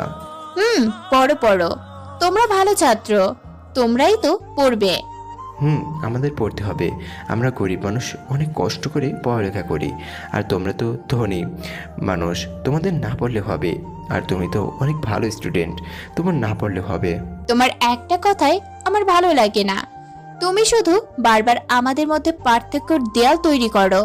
আমরা ধনী বলে আমাদের কি সেটা অপরাধ? আমরা কি ধনী হতে চেয়েছিলাম? আল্লাহ আমাদের দিয়েছে, তো আমরা কি করতে পারি? আচ্ছা, আর বলবো না, তোমরা যাও ঘরে এসো, আর আমি ফ্রেশ হয়ে পড়তে বসি। আচ্ছা, তার আগে কিছু খেয়ে নিও। ঠিক আছে। তারপর ওরা ঘুরতে বের হলো, আর আমি ফ্রেশ হয়ে পড়তে বসলাম। বিকালে গড়িয়ে সন্ধ্যা হয়ে গেল। কিছুক্ষণ পর বাবা আসলো, কিন্তু এখনও তামান্না বাসায় আসেনি। বাবা তো খুব টেনশনে পড়ে গেল। তাই আমি ইশরাতকে ফোন দিলাম। ইশরাত বলল আজকে তামান্না ওদের ওখানে থাকুক, কিন্তু আমি না করে দিয়েছি। তাই ইশরাত তামান্নাকে রাখতে আসতেছে। অনেক রাত হয়ে গেছে, ঘড়ির কাঁটার শব্দও বোঝা যাচ্ছিল। একটু পর শুনতে পেলাম গাড়ির শব্দ। বসতে আর বাকি রইল না, ইশরাত এসেছে। ঘরে ঢুকতে দেখি দুজনই খুব হাসাহাসি করতেছে, আর তামান্নার হাতে অনেকগুলো শপিং ব্যাগ। মনে হয় ইশরাত অনেক শপিং করে দিয়েছে। ইশরাত, এসব কি? কই কি? তামান্নার হাতে এতগুলো শপিং ব্যাগ কেন? কিছু কেনাকাটা করছি, তামান্না তো নিতেই চাইছিল না, আমি জোর করে কিনে দিয়েছি। আমরা গরিব বলে তুমি আমাদের দয়া দেখাচ্ছ? এসব তুমি কি বলো? দয়া দেখাবো কেন? আমি তো তোমাকে ভালোবেসেই এসব করতেছি। আমি কি তোমাকে এসব কিনে দিতে বলেছি? বলো নাই, তবে আমার ইচ্ছা হয়েছে তাই কিনে দিয়েছি। এতে এত রিয়েক্ট করার কি আছে? অনেক কিছু। আর তুমি আমাকে না বলে কেন সবসময় এসব কেনাকাটা করে দেবে? আর কোনো কিছু আমাকে না বলে কোনো সময় এসব কেনাকাটা করে দেবে না। আচ্ছা, তাহলে এখন যাই, আর কালকে কিন্তু কলেজে যেতেই হবে। কালকে কলেজে যাব। আচ্ছা তাহলে এখন যাই। ঠিক আছে, যাও, সাবধানে যেও। আচ্ছা ঠিক আছে, আল্লাহ হাফেজ। আল্লাহ হাফেজ। তারপর ইশরাত চলে গেল। তামান্না আমার বিছানার উপর বসে সবগুলো ব্যাগ খুললো। ইশরাত দেখি সবার জন্য শপিং করেছে। বাবার জন্য পাঞ্জাবি, বোনের জন্য জামা, চুড়ি, কিছু কসমেটিক জিনিস, আরও দেখলাম অনেক কিছু কিনে দিয়েছে তামান্নার জন্য। তারপরও আর একটা শপিং ব্যাগের দিকে নজর গেল। সেই ব্যাগটা খুলে দেখি এটা চিরকুট আর নেভি ব্লু কালারের পাঞ্জাবি, একটা ঘড়ি, একটা বডি স্প্রে। আমি সেগুলো রেখে চিরকুটটা হাতে নিয়ে খুললাম। দেখি লেখা আছে, কালকে কলেজে পাঞ্জাবিটা পরে আসবা আর ঘড়িটা দিয়ে আসবা প্লিজ। এরপর শপিংয়ের ব্যাগগুলো রেখে ঘুমিয়ে পড়লাম। সকালে ঘুম ভাঙলো বাবার ডাকে। ঘুম থেকে উঠে ফ্রেশ হয়ে খেয়ে দিয়ে পাঞ্জাবি আর ঘড়িটা পরে কলেজে গেলাম। কলেজে ঢুকতেই কয়েকটা পোলাপান লাঠি নিয়ে এসে আমার সামনে দাঁড়ালো আর আমাকে বলল, কি রে, তুই নাকি কলেজের ভিপি পদে নির্বাচিত করবি? করবো তো, কি হয়েছে? তোর এত বড় সাহস, তুই আমাদের বিরুদ্ধে নির্বাচন করবি? বলেই আমাকে লাঠি দিয়ে মারা শুরু করলো। প্রায় 10 মিনিট পর মারার পর ওরা চলে গেল। ততক্ষণ আমার পাঞ্জাবি রক্তে ভিজে গেছে আর আমি মাটিতে পড়ে আছি, কিন্তু কেউ আমাকে ধরতে আসলো না। মাটিতেই পড়ে আছি। কিছুক্ষণ পর একটা গাড়ি আসার শব্দ পেলাম। তারপর গাড়িটা থামলো আর সেই গাড়িতে থাকা মেয়েটি আমার দিকে আসলো, কিন্তু আমি চোখে সব ঝাপসা ঝাপসা দেখতেছি, তাই তাকে ঠিকমতো দেখতে পেলাম না। তারপর মেয়েটি এসে আমাকে তুলে ফারাবি ফারাবি বলে চিৎকার করতে লাগলো। তারপর আমার আর কিছুই মনে নেই। যখন চোখ খুললাম তখন নিজেকে চার দেওয়ালে আবদ্ধ একটা রুমে আবিষ্কার করলাম। চারদিকে তাকিয়ে দেখলাম আর পরে খেয়াল করলাম ইশরাত আমার মাথার পাশে চেয়ারে বসে ঘুমিয়ে পড়েছে আর আমার বোন তামান্না আমার পায়ের কাছেই ঘুমিয়ে পড়েছে। তখন বুঝলাম হয়তো বা এখন রাত হয়েছে। একটু নড়াচড়া করতেই ইশরাতের ঘুম থেকে উঠে পড়ল। ফারাবি, তোমার জ্ঞান ফিরেছে? তো তুমি এখনো বাড়িতে যাও নাই? বাসায় যাও, তোমার বাবা চিন্তা করতেছি মনে হয়। আরে না, আমি বাবাকে বলছি। ও, আমি আগেই তোমাকে বলেছিলাম আমি এসব নির্বাচন করতে চাই না, কিন্তু তুমি তো শুনলেই না। তুমি কলেজের ভিপি হবে, এইটা আমার শেষ কথা। আগে তুমি সুস্থ হয়ে নাও। তারপর বোনও উঠে গেল। তারপর কিছুক্ষণ কথা বললাম। এভাবে হাসপাতালে প্রায় 3 দিন কাটালাম। তারপর সুস্থ হয়ে বাসায় আসলাম। ডাক্তার বলেছে 7 দিন না গেলে আমি পুরোপুরি সুস্থ হব না। এরপর প্রায় 7 দিন কেটে গেল। পরের দিন কলেজে গেলাম। গিয়ে দেখি ওই ফুলাপানগুলো আবার দাঁড়িয়ে আছে, আমার দিকে আসলো আর আমাকে বলল, এখনও কি নির্বাচনে দাঁড়াতে চাস? আমি বললাম তারপর ওরা যেমনই আমাকে হাত তুলতে যাবে অমনি দেখি ইশরাত কয়েকটা পোলাপান হাতে হকি স্টিক নিয়ে এসে সবগুলোকে মারতে শুরু করলো। তারপর কেউ আমার গায়ে হাত দিতে পারলো না। সেখান থেকে ইশরাত আমাকে নিয়ে প্রিন্সিপালের রুমে নিয়ে গেল। তারপর স্যারকে বলল আমি বিপত্তি দাঁড়াবো, সকল ব্যবস্থা করে দিতে বললো। এরপর ইশরাত আমি আর কয়েকজন পোলাপান নিয়ে কলেজের সকল ছাত্রছাত্রীকে বললাম, সবাইকে ভোট দিতে বললাম। সবাই রাজি হলো। নির্বাচনের দিন সবাই যার যার মতো ভোট দিয়ে বাইর হলো। সবাই প্রায় আমাকেই ভোট দিয়েছে। এর একমাত্র কারণই হলো ইশরাত। ইশরাত যেভাবে দাঁড়াইছিল তাকে কোনো গণ্ডগোল করতে সাহস পায় নাই কেউ। সবাই ভোট দেওয়া শেষ করে কিছুক্ষণ পর রেজাল্টের জন্য আমি ইশরাতের কাছে গেলাম। ইশরাত, তুমি এত ডেঞ্জারাস কেন? ওইভাবে কেউ ছেলেদের মারে? আমি তো তোমাকে দেখে ভয় পাচ্ছি। কি বললি? তুই হলি আমার বিএফ, তুই এইভাবে ভয় পেলে হবে? ওহ সরি, তুই করে বলে ফেলেছি। তুমি এত ভীতু কেন? তোমাকে সাহসী হতে হবে। আর তুমি তো ভিপি হচ্ছই, তাহলে সাহসী হতে হবে। আমি কি ওইসব পারবো? ওইসবের কি খুব দরকার ছিল? কেন, তুমি কি চাও না এই কলেজটা সুন্দরভাবে পরিচালিত হোক? যদি অন্য কেউ ভিপি হতো তাহলে তো কলেজের অবস্থা খারাপ হয়ে যেত। তাই তোমাকে দায়িত্ব নিতে হবে। ভয় কিসের? আরে পাগল, আমি তো আছি। এই ঠিক আছে। কিছুক্ষণ পর কলেজের পরিচালকের রেজাল্ট নিয়ে আসলো। কে কত ভোট পেয়েছে সেসব বলতেছিল। অবশেষে আমার নাম ঘোষণা করলো। আমি কলেজের ভিপি হিসেবে নির্বাচিত হলাম। আমি রেজাল্ট শুনে তেমন খুশি না হলেও আবার কেমন বেজারও না, মানে দুইটার মাঝখানে যা হয় আর কি। তারপর সবাই আমাকে অভিনন্দন জানালো। এরপর সবার সাথে আলাপ আলোচনা করে বাসায় আসলাম। বাসায় এসে সেই আগের দিনগুলোর মতোই দিনটা কেটে গেল। পরের দিন থেকে নিউ স্টাইলে কলেজে গেলাম। হাজার হলেও এখন তো আমি কলেজের ভিপি, একটা আলাদা ভাব আছে না? যে খ্যাত ছেলেকে আগে যারা অপমান করতো সবাই এখন ভাই ভাই করে। কেউ কোনো কথা বলতে পারে না। নিজের মধ্যে আলাদা একটা শক্তি অনুভব করতে লাগলাম। তারপর থেকে ভালো ভালো টিউশনি পেতে লাগলাম। মোট কথা অনেক টাকা ইনকাম করতে লাগলাম বেবি হওয়ার পর। তারপর বাবাকে আর কাজ করতে দেয়নি। সেই বস্তি থেকে এখন আমরা চলে এসেছি। এখন মোটামুটি ভালো একটা ফ্ল্যাটে থাকি। বেবি হওয়ার পর মোটামুটি জীবনে অনেকবার পরিবর্তন এসেছে, কিন্তু কোনো দুর্নীতি করে নয়, নিজের কর্মের মাধ্যমে আর নিজের দক্ষতার মাধ্যমে। এখন সবাই এক নামে চিনে, বেবি ফারাবি রাহান। সবাই মোটামুটি ভয়ও পায়। এভাবে প্রায় 1 বছর চলে গেল এবং ঈশাতের সাথেও অনেক গভীর সম্পর্ক হয়ে গেছে। ও আমাকে ছাড়া থাকতেই পারে না, আমি ওকে ছাড়া থাকতে পারি না। একদিন কলেজে যাচ্ছি, হঠাৎ একটা মেয়ে এসে আমাকে প্রপোজ করলো। আমি আপনাকে ভালোবাসি। কী সব আবদ্ধমূল কথা বলতেছো? ঈশাদকে চেনো? ও জানতে পারলে কী করবে তোমার ধারণা আছে? ইসরাত আপুকে তো চিনি, উনি তো আপনার খুব ভালো ফ্রেন্ড। পেছন থেকে কে যেন বলে উঠলো। ইসরাত তো ওর ফ্রেন্ডই, কিন্তু তুই মনে হয় ওর জিএফ, তাই না? বলেই থাপ্পড় লাগাইয়া দিল। তারপর চেয়ে দেখি ঈশাদ। এই মেয়েটা কখন কোথা থেকে আসবে বোঝা বড় মুশকিল। ওই শোন, তোকে যদি আর ফারাবির আশেপাশে দেখি তাহলে তোর খবর আছে। এই কথা শুনে মেয়েটি গালে হাতে কান্না করতে করতে চলে গেল।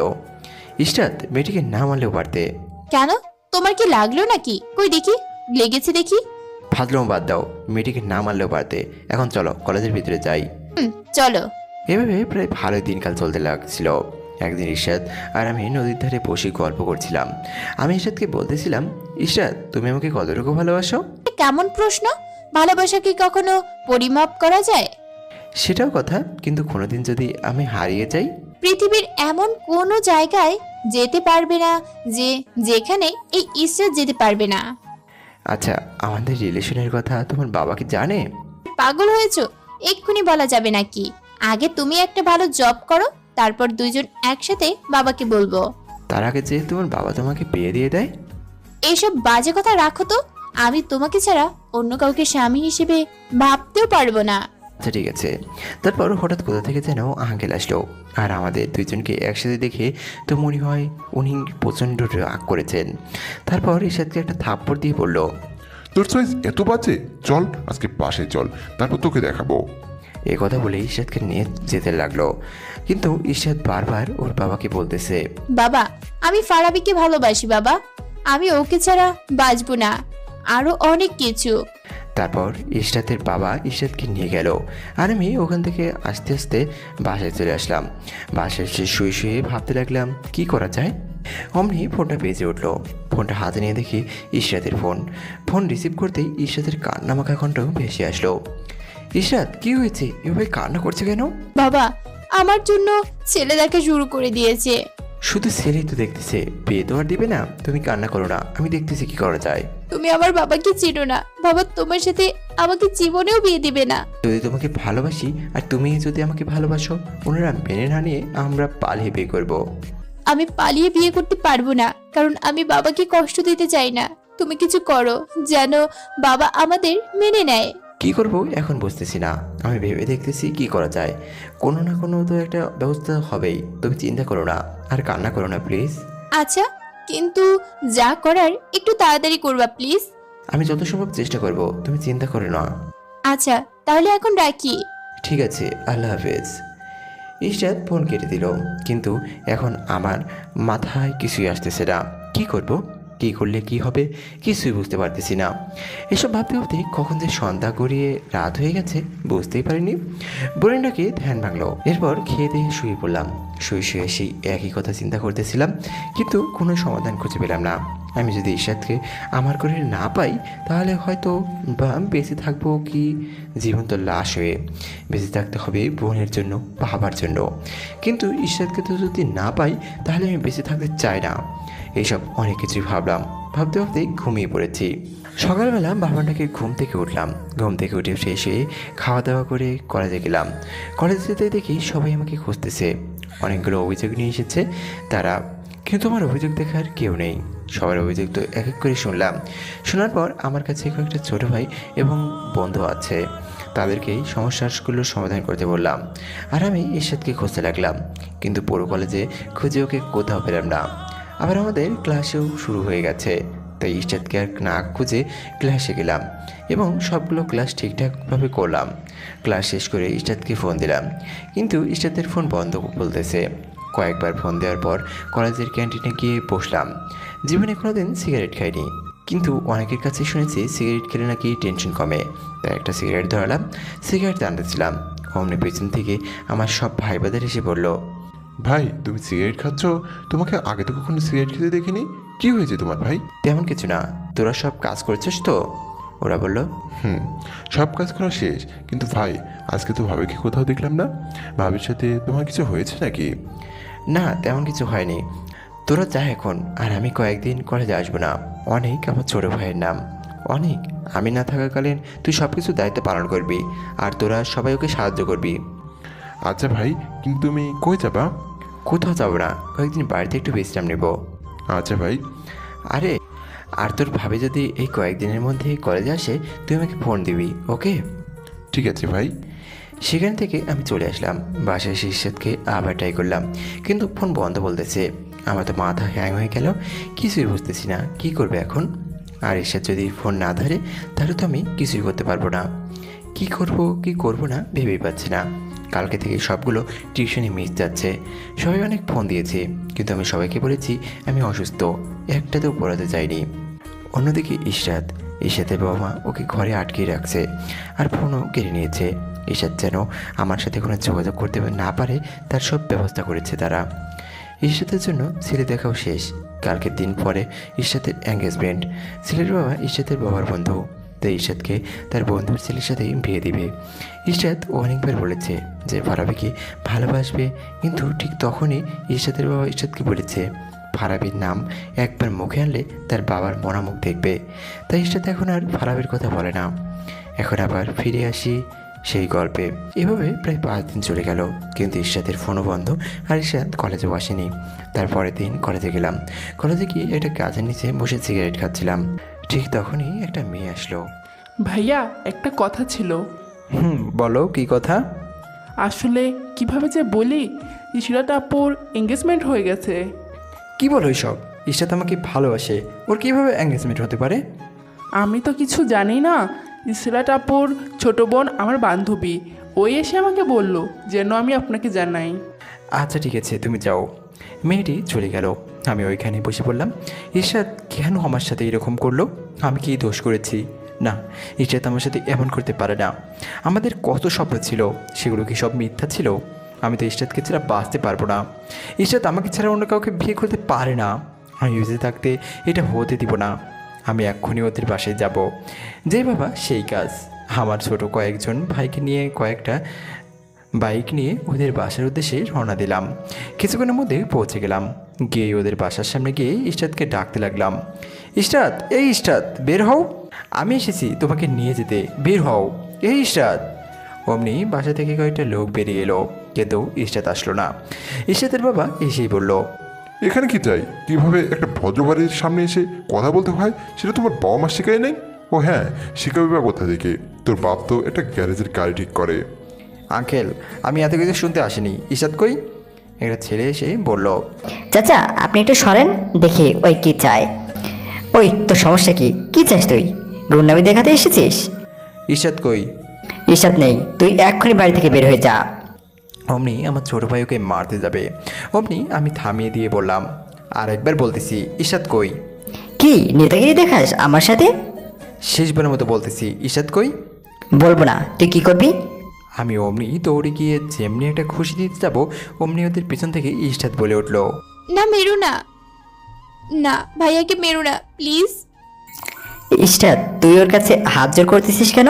তারপর আমার উদ্দেশ্য করে বলল, তুই কি চাস? আমি ইশরাতকে ভালোবাসি এবং ইশরাত আমাকে ভালোবাসে, সো আমি ইশরাতকে বিয়ে করতে চাই। তুই জানিস না ইশরাতের এঙ্গেজমেন্ট হয়ে গেছে? আগামী শুক্রবার ওর বিয়ে। ইশরাত শুধু আমাকে ভালোবাসে, ইশরাতের এঙ্গেজমেন্ট অথবা বিয়ে আমি মানি না। তুই মানালি কি আর না মানলে কি, আগামী শুক্রবার ওর বিয়ে, এটাই শেষ কথা। আর ইশরাত তোকে ভালোবাসে না, বুঝলি? এখন যা এখান থেকে। ইশরাত আমাকে ভালোবাসে, যদিও একবার বলে ভালোবাসি না, তাহলে আমি চলে যাব। যদি ও বলে তোকে ভালোবাসে না, তাহলে তুই সারা জীবনের জন্য চলে যাবি? রাজি? আমি রাজি, শুধু একবার আমাকে বলুক, আমি চলে যাব। ঈশাদ, ওকে তুই বলে দে যে তুই ওকে ভালোবাসিস না। ইশরাত বলো। ইশরাত কোনো কথা বলতেছে না, শুধু নিজ দিক হয়ে কান্না করতেছে। কী হলো ইশরাত, বলো। কি রে বল, তুই ওকে ভালোবাসিস না? তাও ইশরাত কোনো কথা বলতেছে না, শুধু নিজ দিক হয়ে কান্না করতেই আছে। ইশরাতের বাবা ধমক দিয়ে বলল, কিরে বল। ফারাবি, আমি তোমাকে ভালোবাসি না। তুমি এখান থেকে চলে যাও প্লিজ, আর নিজের জীবন নতুন করে শুরু করো। কি হলো, শুনছস তো এখন? যা। তারপর ওরা বাসার ভিতর চলে যেতে লাগলো। তখনই আমি বললাম, তো এতদিন আমাদের মধ্যে এটা কি ছিল? এটা কি সম্পূর্ণ একটা অভিনয় ছিল? আমাদের মধ্যে যা হয়েছে তুমি ভুলে যাও।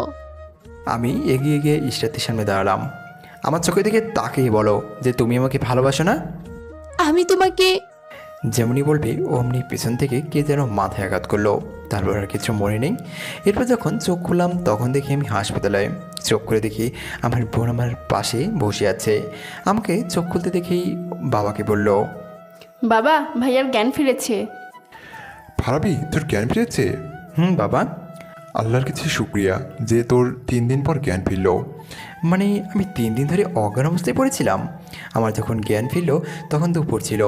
তখন আমি বাবাকে জিজ্ঞেস করলাম, বাবা আজকে কী বার? বাবা বলল, শুক্রবার। তার মানে আজকে ইশরাতের বিয়ে। আমার হাত থেকে সব সেলাইনের তার খুলতে লাগলাম। এই ফারাবি, তুই কি করতেছিস এসব? বাবা আজকে ইশরাতের বিয়ে, আমাকে আটকাতে হবে আজকে। তুই এই শরীর নিয়ে কেমনে যাবি? আর কোনো কথা না শুনে হাসপাতাল থেকে দৌড় দিয়ে বের হয়ে আসলাম। পিছন থেকে অনেকবার বাবা বলছে, ফারাবি, তুই যাস নে বাবা। আমি শরীরে শক্তি পাচ্ছি না, তাও দৌড়ে ইশরাতের বাসার দিকে যেতে লাগলাম। বেশ কিছুক্ষণ পর পৌঁছে গেলাম। গিয়েই বললাম, ইশরাত তুমি এই বিয়ে করতে পারো না। ইশরাত আমার দিকে তাকিয়ে দৌড়ে আমার কাছে আসলো। ফারাবি, তুমি এখানে কেন? ভাইয়া তোমাকে বাঁচতে দিবে না, চলে যাও এখান থেকে প্লিজ ফারাবি। আমি যাব না, আমি তোমাকে ছাড়া বাঁচতে চাই না, আমি তোমাকে ভালোবাসি। তুমি কেন বুঝতেছো না? চলে যাও প্লিজ। অমনি ইশরাত আমার পিছন দিক দিয়ে জোরে চিৎকার দিয়ে উঠলো ফারাবি বলে। আমি যেমনি পিছনে ঘুরবো অমনি কে যেন আমার পেটে ছুরি ঢুকিয়ে দিল। আমি ছুরির আগে দিয়ে মাটিতে পড়ে গেলাম। আর ইশরাত আমাকে ধরে খাটতে শুরু করলো। তারপর ফারাবির দুটো চোখ বন্ধ হয়ে গেল। পিছন থেকে ছুরি মারার ফলে আমি অতিরিক্ত রক্তক্ষরণের জন্য আমি জ্ঞান হারিয়ে ফেলি। যখন চোখ খুললাম তখন আমি হাসপাতালে ছিলাম। চোখ খুলতেই বাবাকে দেখি আমার মাথার কাছে হেলান দিয়ে শুয়ে ঘুমিয়ে পড়েছে। আর বোন অন্য পাশে বসে আমার কপালে হাত দিয়ে ও ঘুমিয়ে পড়েছে। তাই কোনো শব্দ করলাম না। বোনের হাতটা সরিয়ে একটু উঠতে যাব, ঠিক তখনই পেটে আর পিঠে ব্যথা অনুভব করলাম। তাই আর উঠতেই পারলাম না। অমনি শুয়ে আছি, আর একটু ঘুমানোর চেষ্টা করলাম। চোখ দুটো বন্ধ করতেই ইশরাতের মুখ সামনে ভেসে উঠলো। অমনি ইশরাতের বলে চিৎকার দিয়ে উঠলাম, না ইশরাত, তুমি আমাকে ছেড়ে কোথাও যেতে পারো না। তারপর বাবা আর বোন চমকে উঠলো। আর বাবা আমার গালে ঠাস করে থাপ্পড় দিয়ে বলল, আমাদের জীবনের কি কোনো মূল্য নেই? ওই মেয়েটার কি তোর কাছে সব? আমরা কি তোর কেউ না? আমি কোনো কথা বললাম না। আর কোনোদিন ওই মেয়ের নাম মুখে দিয়ে আনবি না, বলে দিলাম। তুই জানোস তুই 7 দিন অজ্ঞান ছিলি আর আমরা কত কষ্ট করেছি। তুই এখন আবার যা, দৌড়ে ওই মেয়ের বাসায়, আবার তোকে ওরা মারুক আর সাথে আমাদের মেরে ফেলুক। এটাই তো তুই চাস, তাই না? ভাইয়া, তুই আর আপুর কথা মনে রাখিস না, আপু তো বিয়েই হয়ে গেছে। বাবা আমি আর কোনো দিন এরকম পাগলামি করবো না, তোমরা আমাকে ক্ষমা করে দিও। আমি আমার চিকিৎসা করাতে তো মনে হয় অনেক টাকা খরচ হয়ে গেছে। এত টাকা তোমরা কই পেলে? তুই তো জানিস না, তোর কলেজে তোর ছোটো ভাইয়েরা তোর কলেজ থেকে তোর চিকিৎসার জন্য সবার কাছ থেকে টাকা কালেক্ট করেছে। আমাকে কিছু করতে দেয়নি। প্রতিদিন অনেকগুলো ছাত্রছাত্রী এসে তোকে দেখে দিত। আর যে টাকা বাকি ছিল তোর ছোটো ভাই অনেক নাকি কে ওই সব টাকা দিল। ওহো, তোমরা এতদিন অনেক কষ্ট করলা তাই না? আমার জন্য তোমরা এত কষ্ট কেন করলে? এটা কোনো কষ্ট না রে, কষ্ট তো তখন হয়েছে যখন তুই আমার কথা না শুনে ওই মেয়েটার বাড়িতে গিয়েছিলি। আর কিছুক্ষণ পর তোর কলেজের বন্ধুরা তোকে আবার হাসপাতালে নিয়ে আসে। তখন মনে হচ্ছিল পুরো আকাশ আমার মাথার উপর ভেঙে পড়লো। বাবা আমি মাপ চাচ্ছি, আমাকে মাপ করে দাও, এরকম কাজ আর কখনো করবো না। আমাকে জড়িয়ে ধরে বাবা বলল, তুই ছেড়ে এই পৃথিবীতে আমার কী আছে বল? তোর মা সেই কবেই মারা গেছে। চাইলে আমি আরেকবার বিয়ে করতে পারতাম, কিন্তু তোদের কষ্ট পেতে হবে সেই ভেবে বিয়ে করিনি। তাই তোর কষ্ট আমি সহ্য করতে পারবো না রে বাবা, তুই এরকম করিস না। আর এরকম করবো না। তারপর ঘুমিয়ে পড়লাম। সকালে উঠতেই দেখি আমার সব কাছের ভাই বেদার সবাই আমার কেবিনে দাঁড়িয়ে আছে ফুল হাতে নিয়ে। তারপর সবাই আমাকে ফুল দিল আর অনেক বলল, ভাই পৃথিবীতে অনেক পাগল দেখেছি ভালোবাসার জন্য, কিন্তু আপনার মতো একটাও দেখি নাই। আরে বাদ দে তো, তোদের মতো ভাই বেদার পেয়ে আমি খুব খুশি। তোরা না থাকলে হয়তো বা মরেই যেতাম। আরে ভাই এইসব বললেন না। অনেক, তোকে অনেক ধন্যবাদ রে। আরে ভাই রাখেন তো, আপনার ধন্যবাদ। তাড়াতাড়ি সুস্থ হয়ে নেন, আপনাকে ছাড়া পুরো ক্যাম্পাস ফাঁকা ফাঁকা লাগে। এরপর কলেজের সব ছোট বড় ভাই বন্ধু এবং স্যারেরা সবাই আমার সাথে দেখা করতে আসে। আর কয়েকদিন পরেই আমাকে হাসপাতাল থেকে বাসায় যাওয়ার অনুমতি দেয়। কয়েকদিন রেস্ট নিয়ে আবার কলেজে যাওয়া শুরু করলাম। কলেজে গিয়ে প্রায়ই মন খারাপ থাকতো, কিন্তু কাউকে বুঝতে দিতাম না। কলেজের প্রায় সব জায়গায় ইশরাত আর আমার স্মৃতি রয়েছে, কিন্তু একটা জিনিস বুঝতে পারলাম না, ইশরাত কি কলেজে বাদ দিয়ে দিয়েছে? না, ওর কথা আর ভাবা যাবে না। এখন নিজের কাছে ফোকাস দিতে হবে। এরপর নিয়মিত কলেজে যাই। কলেজে সবাই এখন আমাকে খুব ভালোবাসে, কারণ হলো আমি সবার সব সমস্যার প্রায় সমাধান করে দেই আর কারোর সাথেই খারাপ ব্যবহার করি না। এরপর যখন ভার্সিটিতে ভিভি পদে দাঁড়াই তখন নির্বাচিত হয়, তা আবার বিনা প্রতিদ্বন্দ্বিতায়। প্রায় অনেক বছর ধরেই এখন ভিভি। হঠাৎ একদিন ক্যাম্পাসের সব ভাই ব্রাদারদের নিয়ে ঘুরতেছিলাম, কিন্তু হঠাৎ করেই ইশরাত সামনে এসে গেল। আমি তো ওকে দেখে অবাক, কারণ ওকে প্রায় 2 বছর পর দেখলাম। কিন্তু ওর সামনে দিয়ে যখন গেলাম তখন ওর দিকে একবার তাকিয়ে আবার নিচের দিকে তাকিয়ে চলে আসতেছিলাম।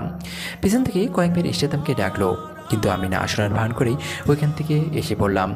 তারপর একটা গাছের নিচে এসে দাঁড়ালাম, একটা সিগারেট ধরালাম। ভাই ওই মেয়েটা আবার আমাদের কলেজে কি করে? আমি কেমনে জানবো? তোরা এখন এখান থেকে যা, আমাকে একটু একা ছেড়ে দে। এই তোরা যা তো সবাই। অনেক গিয়ে দেখতো ও এখানে কিসের জন্য এসেছে। এরপর অনেক ইশরাতকে খুঁজতে গেল এবং দেখতে পেলেও ও কেন কলেজে এসেছে। আর আমি দাঁড়ায় থেকে সিগারেট খাইতেছিলাম আর ভাবতেছিলাম, যার কথা আমি ভাবতে চাই না সে কেন আমার সামনে পড়লো। আমি তো ওকে ভুলতে চাই, মনের ভিতর কেমন জানে করতেছে ওকে দেখার পর। হার্টবিটও বেড়ে গেছে। এসব ভাবতেছিলাম, হঠাৎ কেন যে পিছন থেকে আমার কাঁধের উপর হাত রাখলো। পিছনে তাকিয়ে দেখি অনেক।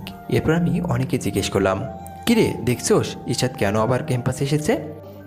দেখলাম ভাই, ইশরাত আবার আমাদের কলেজে ভর্তি হওয়ার জন্য অ্যাপ্লাই করলো। ও ঠিক আছে, তাহলে ও আবার কলেজে ভর্তি হলো?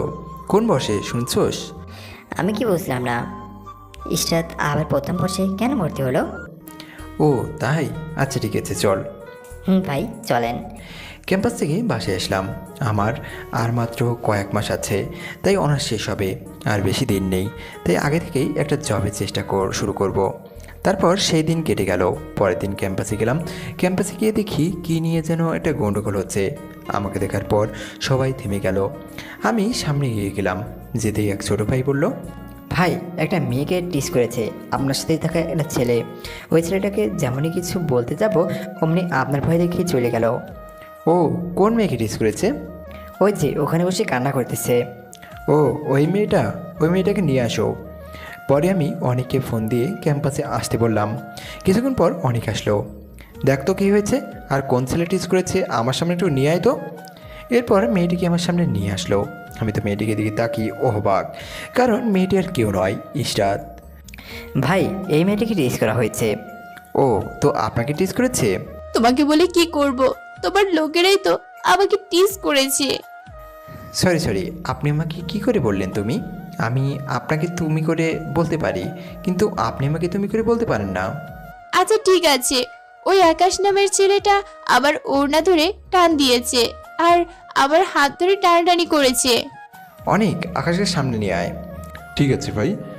অনেক আকাশকে আমার সামনে নিয়ে আসলো। আকাশ সরি বল। ভাই আমি কেন সরি বলবো? অমনি আমি ওকে একটা থাপ্পড় দিলাম। থাপ্পড়টা অনেক জোরে লেগেছে, বুঝতে পারলাম। সবাই আমার কোনো কথা বা শব্দ করলো না, সবাই চুপচাপ দাঁড়িয়ে থেকে দেখতেছে। ভাই আকাশ, তুই ইশরাতকে বল, আপু আমার ভুল হয়ে গেছে, আমাকে মাফ করে দেন। আপু আমার ভুল হয়ে গেছে। এই কথা বলে চলে গেল। আর আস্তে আস্তে এখন সবাই চলে গেল আর বলতে লাগলো, ফারাবি ভাইয়া আসলে অনেক ভালো। এরকম বেবি যদি প্রত্যেক বছর থাকতো। আমিও এখন থেকে চলে যেতে যাব। তখনই পিছন থেকে ইশরাত বলল, ফারাবি তুমি কেমন আছো? এখনও মারা যায়নি, ভালো আছি। তুমি আমাকে মাফ করে দাও। আমার লাইফ থেকে ইশরাত নামের সেই মেয়েটি আমি 4 বছর আগেই দাফন করেছি। সেদিন আমার ভুল হয়েছিল, প্লিজ আমাকে মাফ করে দাও। আর সবকিছুর জন্য ধন্যবাদ। তোমার জায়গায় অন্য কোনো মেয়ে থাকলেও আমি তাই করতাম। সো অন্য কিছু ভাবার প্রয়োজন নেই, তুমি আমাদের এখানকার শিক্ষার্থী। সো দায়িত্বটা আমার ছিল, আর অন্য কিছু না। আর কোনো কথা না বলে সেখান থেকে চলে আসলাম। এরপর যখন ইশরাত আমার চোখের সামনে পড়তো, আমি অন্য দিক তাকিয়ে চলে যেতাম, কিন্তু ও আমাকে প্রায়ই পেছন থেকে ডাকতো। এভাবে প্রায় 10-15 দিন চলে গেল। আমিও একদিন আর থাকতে না পেরে ইশরাতকে ক্যাম্পাসের বাইরে ডাকলাম। অনেক গিয়ে ইশরাতকে ডেকে আনলো। হঠাৎ করে এত জরুরিভাবে ডাকলে যে? ইশরাত, আমি একটা পরিষ্কার করে কথা বলতে চাই, শোনো। আমি চাই না এখন নতুন করে কেউ জানুক আমার আর তোমার মধ্যে সম্পর্ক ছিল। আর যারা জানা তারা তো কোনো সময় কিছু বলবে না। আর তুমি অন্য কারো বউ, তাই তোমার উচিত লিমিট ক্রস না করা। তোমার লিমিটের মধ্যে থাকো। আমার কথা একটু শোনো প্লিজ। আমি তোমার কোনো কথা শুনতে আসিনি এখানে। আর আমি চাইবো তুমি যেন আমাকে আর না ডাকো, কারণ এখানে আমার সম্মান জড়িয়ে আছে। তুমি নিজের লিমিটের মধ্যে থাকলে খুশি হব। এই কথা বলে চলে আসলাম, কিন্তু ইশরাত পিছন থেকে অনেক রেখেছে। আমি না শুনেই চলে এসেছি। তারপর থেকে ইশরাত আমার সাথে কোনো কথা বলার চেষ্টা করেনি, কিন্তু আমি ওর মুখের দিকে তাকালেই বুঝতে পারি ও আমাকে কিছু বলতে চায়, কিন্তু আমার শোনার কোনো ইচ্ছাই নেই। একদিন ক্যাম্পাসে বসে সিগারেট খাচ্ছি, তখন অনেক বলল, ভাই আপনার উচিত ইশরাত কি বলে সেটা শোনা। তুই কি আমাকে জ্ঞান দিতে আইছোস? তোর ওর কথা মনে নাই কীভাবে আমাকে অপমান করেছিল সেই দিন? ভাই মানুষ তো ভুল করেই, তাকে তো একবার সুযোগ দেওয়া উচিত তার ভুলগুলো শুধরানোর জন্য। আমি দুইটা কথা মানি। প্রথমটা হলো তাকে ক্ষমা করে দাও যাকে তুমি ভুলতে পারবে না, আর দ্বিতীয়টা হলো তাকে ক্ষমা করো না যাকে তুমি ভুলতে পারবে। আমি ওকে ভুলে যাওয়ার চেষ্টা করতেছি, আর তুইও জানিস ওর বিয়ে হয়ে গেছে। তো এখানে আর কিছু বলার আছে কি? তুই বল। তাও আপনার একবার উচিত ওর কথাটা শোনা। তুই যা এখান থেকে। আমি আমার বাবার কাছে কথা দিয়েছি যে আমি কোনোদিন ওই মেয়েটার নাম মুখেও আনবো না। কথা বলে তো দূরের কথা। আচ্ছা ভাই, আপনার যেমনটা মনে হয়। আপনি বুঝতে পারলাম আপনি হয়তো কষ্ট আছেন, তাই এই কথাগুলো বললাম।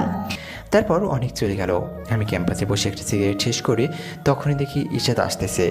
আমি ওকে দেখে উঠে পড়লাম আর হাঁটা শুরু করলাম, কিন্তু ইশরাত আমার দিকে কেমন যেন করুণভাবে তাকিয়েছিল, চোখের পানি ছলছল করছিল।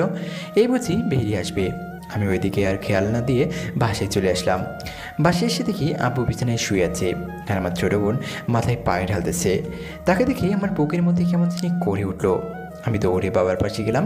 আমি আমার ছোটো বোন তামান্নাকে জিজ্ঞেস করলাম, কি হয়েছে বাবার? আর তুই আমাকে একবারও ফোন দিসনি কেন? তামান্না বলল, ভাইয়া ফোনে টাকা ছিল না, তাই তোরে ফোন দিতে পারি নাই। দেখ না ভাইয়া, বাবার চোখ খুলতেছে না। কখন থেকে এই অবস্থা?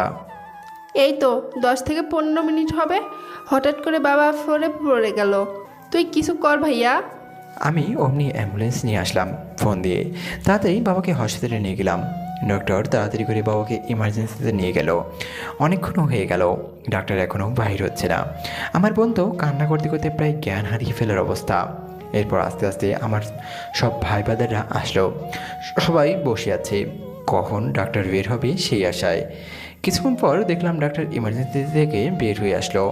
আমি দৌড়ে ডাক্তারের কাছে গেলাম। স্যার, বাবার কি অবস্থা? দেখো বাবা, আমরা কি হয়েছে স্যার? আপনি এরকম করতেছেন কেন? দেখো বাবা, সব কিছু আল্লাহর ইচ্ছা। আমরা যত সম্ভব চেষ্টা করেছি, কিন্তু তোমার বাবাকে আমরা আর কোনো কথা বলতে দিলাম না। ডাক্তারের কথা শুনি আমি বাবা বলে এত জোরে চিৎকার দিলাম, পুরো হাসপাতাল সব মানুষই মনে হয় আমার চিৎকার শুনতে পেয়েছে। বাবা নেই, এই কথা শুনে তো বোন জ্ঞান হারিয়ে ফেলেছে।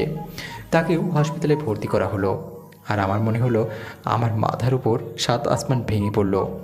আমি আর দাঁড়িয়ে থাকতে না পেরে বসে পড়লাম। সবাই এসে আমাকে সান্ত্বনা দিতে লাগলো। তারপর আমি বাবার লাশের ওইখানে এলাম। লাশের উপর থেকে চাদর সরাতে দেখলাম বাবার মৃতদেহ পড়ে আছে, আর মনে হচ্ছে বাবা আমার দিকে তাকিয়ে হাসতেছেন। আমি বাবার সামনে গিয়ে বললাম, বাবা তুমি আমাকে ছেড়ে চলে যেতে পারো না, বাবা ওঠো তুমি বাবা। তারপর সবাই আমাকে ধরাধরি করে একটা চেয়ারে বসালো। এর মধ্যে তামান্না কোথা থেকে যেন বাবা বলে দৌড়ে আসলো, বাবাকে ধরে কান্না শুরু করলো। তখন আমি কান্না বন্ধ করে তামান্নার কাছে গেলাম, কারণ আমি যদি কান্না করি ও আরও বেশি কান্না করবে। তাই আমি আর কান্না না করে ওর কাছে গিয়ে বললাম, বোন, বাবা চলে গেছে তো কি হয়েছে, আমি আছি না, লক্ষ্মী বোন কান্না করে না। তখন আমাকে জড়িয়ে ধরে কান্না শুরু করলো। আমি একটু কান্না করলাম, একটু পর নিজেকে সামলিয়ে নিয়ে বাবাকে বললাম, বাবাকে পাশে নিয়ে চল, খবর দিতে হবে। তারপর বাবাকে নিয়ে এসে গোসল করিয়ে জানাজা করিয়ে কবরস্থানে কবর দিয়ে আসলাম। বাসায় এসে বসে ভাবতেছি, আর এই শহরে থাকবো না, রাজশাহী একটা জব পেয়েছি, সেখানেই চলে যাব। আর কিছুদিন পর এসে পরীক্ষা দিয়ে যাব। আর 2-1 দিন পর বাবার ঘর পরিষ্কার করতেছিলাম, হঠাৎ করে বিছানার নিচে হাত দিলাম এবং সেখানে একটা চিঠি পেলাম। চিঠিতে লেখা ছিল, প্রিয় ভাবি, আমি জানি তুই আমাকে এছাড়া ভালো থাকবি না, তাও বলছি নিজেকে পরিস্থিতির সাথে মানিয়ে নেওয়ার নাম জীবনে হেরে যাওয়ার নাম জীবন নয়। তুই হয়তো বা চিঠিটা পেয়ে অবাক হবি আর ভাববি আমি সুসাইড করেছি নাকি। বিশ্বাস কর, আমি অমন কিছু করিনি। কিছুদিন আগে আমি কাশতে কাশতে বাথরুমে যাই, তারপর হঠাৎ করে দেখি আমার মুখ থেকে রক্ত পড়ছে। তখন আমি ডাক্তারের কাছে যাই। ডাক্তার পরীক্ষা নিরীক্ষা করে বলল আমার নাকি ব্লাড ক্যান্সার হয়েছে। এই পৃথিবীতে আমি কয়েকদিনের অতিথি মাত্র। ডাক্তার আর বলেছে আমাকে উন্নত চিকিৎসার জন্য বাইরের দেশে নিয়ে যেতে হবে, অনেক খরচ পড়বে।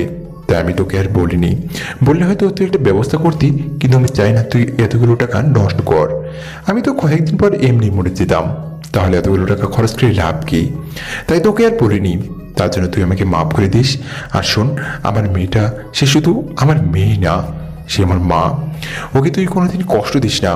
আমি জানি তুই ওকে কোনোদিন কষ্ট দিবি না, তাও বলছি ও যতই ভুল করুক তুই ওকে কিছু বলিস না বাবা। ছোটবেলা থেকেই একা একা মানুষ হয়েছে, মায়ের আদর পায়নি, আমিও তেমন সময় দিতে পারি নাই। আমার উচিত ছিল ওর কাছে মাপ চাওয়া, কিন্তু আমি পারি নাই, কারণ ও যদি বুঝে যায় আমি ওর কাছে কিছু করে যেতে পারলাম না। তোর জন্য না জানি আল্লাহ তাআলা ক্ষমা করবে কিনা তাও জানি না, কিন্তু ওকে দেখে রাখিস, কোনোদিন কষ্ট দিস না। আর বাবা মরার আগে আমি তোর কোলে একটু মাথা রেখে চিরনিদ্রায় চলে যেতে চাই। আল্লাহ আমার আশা পূরণ করবে কিনা জানি না। যদি চিঠিটা আগে হাতে পাস তাহলে তাই করিস, আর পরে পেলে একটু কান্নাকাটি করে আমার জন্য কবরের পাশে কি একটু দোয়া করে আসিস বাবা। আর নিজের শরীরের খেয়াল রাখবি, কারোর সাথে কোনো সময় ঝগড়া করবি না। তুই বড় হয়েছিস আমি জানি, কিন্তু তোর মধ্যে যে ছোটবেলার স্বভাব আছে এখনো, তোরা তো আমাকে মাফ করে দিস। আর লিখতে পারলাম না, চোখ থেকে কেন জানি অচরে পানি পড়তেছে, জানি না। ভালো থাকিস, আল্লাহ যেন হাসরে তোর সাথে আমার দেখা করিয়ে দেয় বাবা। ইতি তোর হতভাগ্য বাবা। চিঠিটা পড়তেছিলাম, চোখের পানিতে পুরো চিঠি ভিজে গেছে এবং কয়েক জায়গায় ছিঁড়েও গেছে। তারপর চিঠিটা জড়িয়ে ধরে অনেকক্ষণ কাঁদলাম। আমি বাবার শেষ ইচ্ছা পূরণ করতে পারি নাই, আমি ছেলে হিসেবে বাবার জন্য কিছুই করতে পারলাম না। এরপর বাবার খবরের পাশে গেলাম, বাবার মাথায় কাছে বসে অনেকক্ষণ তাকিয়ে থাকলাম। কাঁদতে কাঁদতে বললাম, বাবা তুমি একা একা কেমনে শুয়ে আছো? তুমি না আমাকে ছেড়ে ঘুমাতে পারো না? তো আজকে কেন একা স্বার্থপরের মতো একা একা শুয়ে আছো? আমাকেও তোমার সাথে নিয়ে যাও, তোমাকে ছাড়া যে আমি থাকতে পারতেছি না। তুমি ফিরে এসো বাবা, আমার কিছুই করার নেই, শুধু তোমাকেই চাই। এরপর পেছনে তাকিয়ে দেখি দূর থেকে আমার দিকে তাকিয়ে আমার বড় কান্না করতেছে। তারপর চোখ তাড়াতাড়ি মুছে ওর কাছে গিয়ে ওরে বাসায় নিয়ে আসলাম। ওকে বললাম সব কিছু গোছাতে। তারপরের দিন কলেজে গেলাম, কলেজে গিয়ে সবাইকে একত্র করলাম। তারপর বললাম, কেমন আছো তোমরা সবাই? আশা করি ভালো আছো। তোমরা জানো আমার বাবা কয়েকদিন আগে মারা গেছেন, তাই আমার আর এই শহরে থাকতে ভালো লাগতেছে না। আমি জানি এই কয়েকদিন ভেবেছিলাম তোমরা সবাই আমাকে ভালোবেসেছো, সম্মান করেছো। এখন একটা কথা তোমাদের বলতেই হচ্ছে, আমি স্বেচ্ছায় পদ থেকে পদত্যাগ করলাম। আর আমার ছোটো ভাই অনেককে দায়িত্ব দিতে চাই। তোমাদের সাথে জেনে না জেনে অনেক ভুল করে ফেলেছি, পারলে তোমরা আমাকে মাফ করে দিও প্লিজ। আর তোমরা সবাই নিজের পড়াশোনায় মনোযোগ দিবে, কারণ তোমাদের হাতেই একদিন এই দেশ হবে অনেক উন্নত। তোমরা সবাই ভালো থেকো। এই কথাগুলো বলার সাথে সাথেই সবাই না করে উঠল, কেউ আমাকে যেতে দিবে না। আমি যখন জোর করলাম সবাই রাস্তায় শুয়ে পড়লো, আর অনেকে সে আমার পাহাড় পর্যন্ত জড়িয়ে ধরে বলল, ভাই তুমি আমাদের ছেড়ে চলে যেতে পারো না, আমরা তোমাকে যেতে দিব না। তোমাকে রাখতে হলে যা যা করা দরকার আমরা সব করব, তাও তোমাকে যেতে দিব না। আমার কোনো ভাই নেই, তোমার সাথে যখন থেকে আমি ঘুরি তখন থেকে তোমাকে নিজের ভাইয়ের চেয়েও বেশি মনে করি। আমাকে ছেড়ে কোথাও যাবে না তুমি। বোঝার চেষ্টা কর, আমার আর এই শহরে থাকতে ভালো লাগে না। তোমাকে আমরা সবসময় ভালোবাসাতে ভরিয়ে দিব, তাও তুমি যাবে না? ওদের কথা না শুনে চলে আসতে যাব, অমনি প্রিন্সিপাল স্যার পিছন থেকে হাত টেনে ধরে থাপ্পড় দিয়ে বললেন, তুই কই যাবি? তোর বাবা মারা গেছে তো কি হয়েছে? আমি তো আছি, আজ থেকে তুই আমার ছেলের মতো থাকবি। আমি আর কিছু বলতে পারলাম না। অমনি প্রিন্সিপাল স্যারকে ধরে কান্না করতে শুরু করলাম। প্রিন্সিপাল স্যার আমার মাথার চুল বুলিয়ে দিতে লাগলেন। পাগল একটা, তুই কোথাও যাবি না, আমরা তোকে সবাই ভালোবাসি, আমাদের থেকে তুই কোথাও যেতে পারবি না। এরপর প্রিন্সিপাল স্যারকে সবাই বলে দিল আমি থাকবো। তারপর সবাই আন্দোলন বাদ দিয়ে নিজেদের ক্লাসে চলে গেল। আমিও আর কিছু বলতে পারলাম না, তাই থেকে গেলাম। এরপর আবার নিয়মিত ক্যাম্পাসে যাওয়া শুরু করলাম। সবাই আমাকে এত ভালোবাসে কল্পনা করতে পারি নাই। এভাবে প্রায় 1 মাস চলে গেল। আমি একটা ইন্টারভিউ দিতে যাব রাজশাহী, তাই ট্রেনের টিকিট কাটলাম। পরের দিন সকালে বোনকে আনিকের কাছে রেখে রাজশাহীর উদ্দেশ্যে রওনা দিলাম। যখন ট্রেনে উঠলাম তখন দেখলাম, ট্রেনে উঠেই দেখি ইশরাত এবং পাশে একটা ছেলে বসে আছে। আমাকে দেখি অবাক হয়ে গেল। আমি কোনো অবাক হলাম না, কারণ যার বিয়ে হয়েছে সে অন্য ছেলে, অথবা এই ছেলেটাই হয়তো ওর স্বামী। তার সাথে একসাথে যেতে পারে, কোনো সমস্যা তো নাই। আর আমাকে দেখে ইশরাত যেমনই ডাক দিবে অমনি আমি সিট থেকে উঠে দরজার কাছে গিয়ে দাঁড়িয়ে সিগারেট লাগালাম। ভাবতে লাগলাম, আল্লাহ, তোমার কাছে কি এত বড় অপরাধ করে ফেলেছি যে তুমি আমাকে বারবার ওর সামনেই ফালাও? আমি এখন যাকে দেখতে চাই না তাকেই তুমি বারবার কেন মনে করিয়ে দাও? আমি তোকে ভুলতে চাই, আমি ওর সামনে গেলেও ওর দিকে আর তাকাবো না। আল্লাহ, তুমি আমাকে সেই শক্তিটা দিও। তারপর সিগারেট শেষ করে সিটে বসলাম। ইশরাতের পাশে থাকা ছেলেটাকে নিজ ইচ্ছাই আমার সাথে পরিচয় করে দিতেল। হাই ব্রো, আমি সিয়াম। আপনি? আমি ফারাবি রায়হান। কি করেন ভাই আপনি? পড়াশোনা করি আর জবের জন্য ইন্টারভিউ দেই, কিন্তু কোনো কাজ হয় না। ও, এখন কোথায় যাবেন? রাজশাহী যাব একটি ইন্টারভিউয়ের জন্য। ও, আমরা তো রাজশাহী যাব। এতক্ষণ খেয়াল করিনি ইশরাত আমার দিকে এক পলকে তাকিয়ে আছে, আর কে যেন একটা বলবে, কিন্তু ওর সাথে আর কোনো কথা বলতে চাই না। এই ব্রো, কই হারিয়ে গেলেন? না না, কই না তো, বলেন কি বলবেন। তো আপনার বাসায় কে কে থাকে? আমি আর আমার বোন। কেন, আপনার বাবা মা? মা তো অনেক দিন আগে মারা গেছে, আর বাবা কয়েকদিন আগে মারা গেছেন। কি? আঙ্কেল মারা গেছে? কবে, কিভাবে? আমি কাউকে এই প্রশ্নের উত্তর দিতে চাই না, সরি। অমনি দেখি ইশরাত নিজ দিকে তাকালো, আর মনে হয় কান্না করতেছে। কান্না করলেই আমার কি। ইশরাত, তুমি ওনার বাবাকে চিনো? ইশরাত কিছুই বললো না। আমি মনে মনে বললাম, ভালোই, তোমার বাবার পছন্দ হচ্ছে বটে, তা না হলে তোমার থেকে পক্ষে 10 বছরের বড় বয়স্ক ছেলের সাথে তোমার বিয়ে দিবে? আসলে হয়তো বা লোভের কারণে। তোর ব্রো কোনোদিন প্রেম করেন নাই? প্রেম আজব একটা জিনিস, যা সবার খবরই থাকে না। কিছু কিছু মানুষের বেমানির কারণে প্রেম টিকে না। কিছু মানুষ আছে সেকেন্ডে সেকেন্ডে রূপ বদলায়, ঠিক গিরগিটির মূত্র। মানে আপনার কথা বুঝলাম না, প্রেমের ছেঁকা খাইছেন নাকি? হয়তোবা সেটাকে ছেঁকা বলে নাকি টাইম পাস বলে সেটা আমার জানা নেই, তবে আমি তাকে মন থেকে ভালোবেসেছিলাম, কিন্তু সে মূল্য দিতে জানেনি। হঠাৎ ইশরাত বলে উঠল, যদি সে আবার আপনার জীবনে ফিরে আসে তাকে কি গ্রহণ করবেন? সে অবস্থায় সে এখন নেই। মনে মনে অনেক কিছুই ভেবেছিলাম, কিন্তু আজ নিজ চোখে দেখার পর সব শেষ। আমি তার সাথে আর কথাও বলতে চাই না। এখন সে যদি একটু চুপচাপ থাকলে তাহলে আমি খুশি হব। আরে ব্রো, তোমার কথার আগামাথা কিছু বুঝতেছি না। বুঝে কি করবেন? সে তো বুঝে দিলেই হবে। আপনার প্রেমের গল্পটা মনে হয় ইন্টারেস্টিং, প্লিজ একটু বলুন, শোনার খুব ইচ্ছা করছে। শুনবেন? তাহলে শোনেন। আমি একজনকে ভালোবাসতাম, সে আমাকে ভালোবাসতো। সে আমাকে কথা দিয়েছিল কোনোদিন আমাকে ছেড়ে চলে যাবে না, আর কথা কিন্তু হঠাৎ একদিন ওর বাবা আমাদের দেখে ফেলে আর ওকে নিয়ে যায়।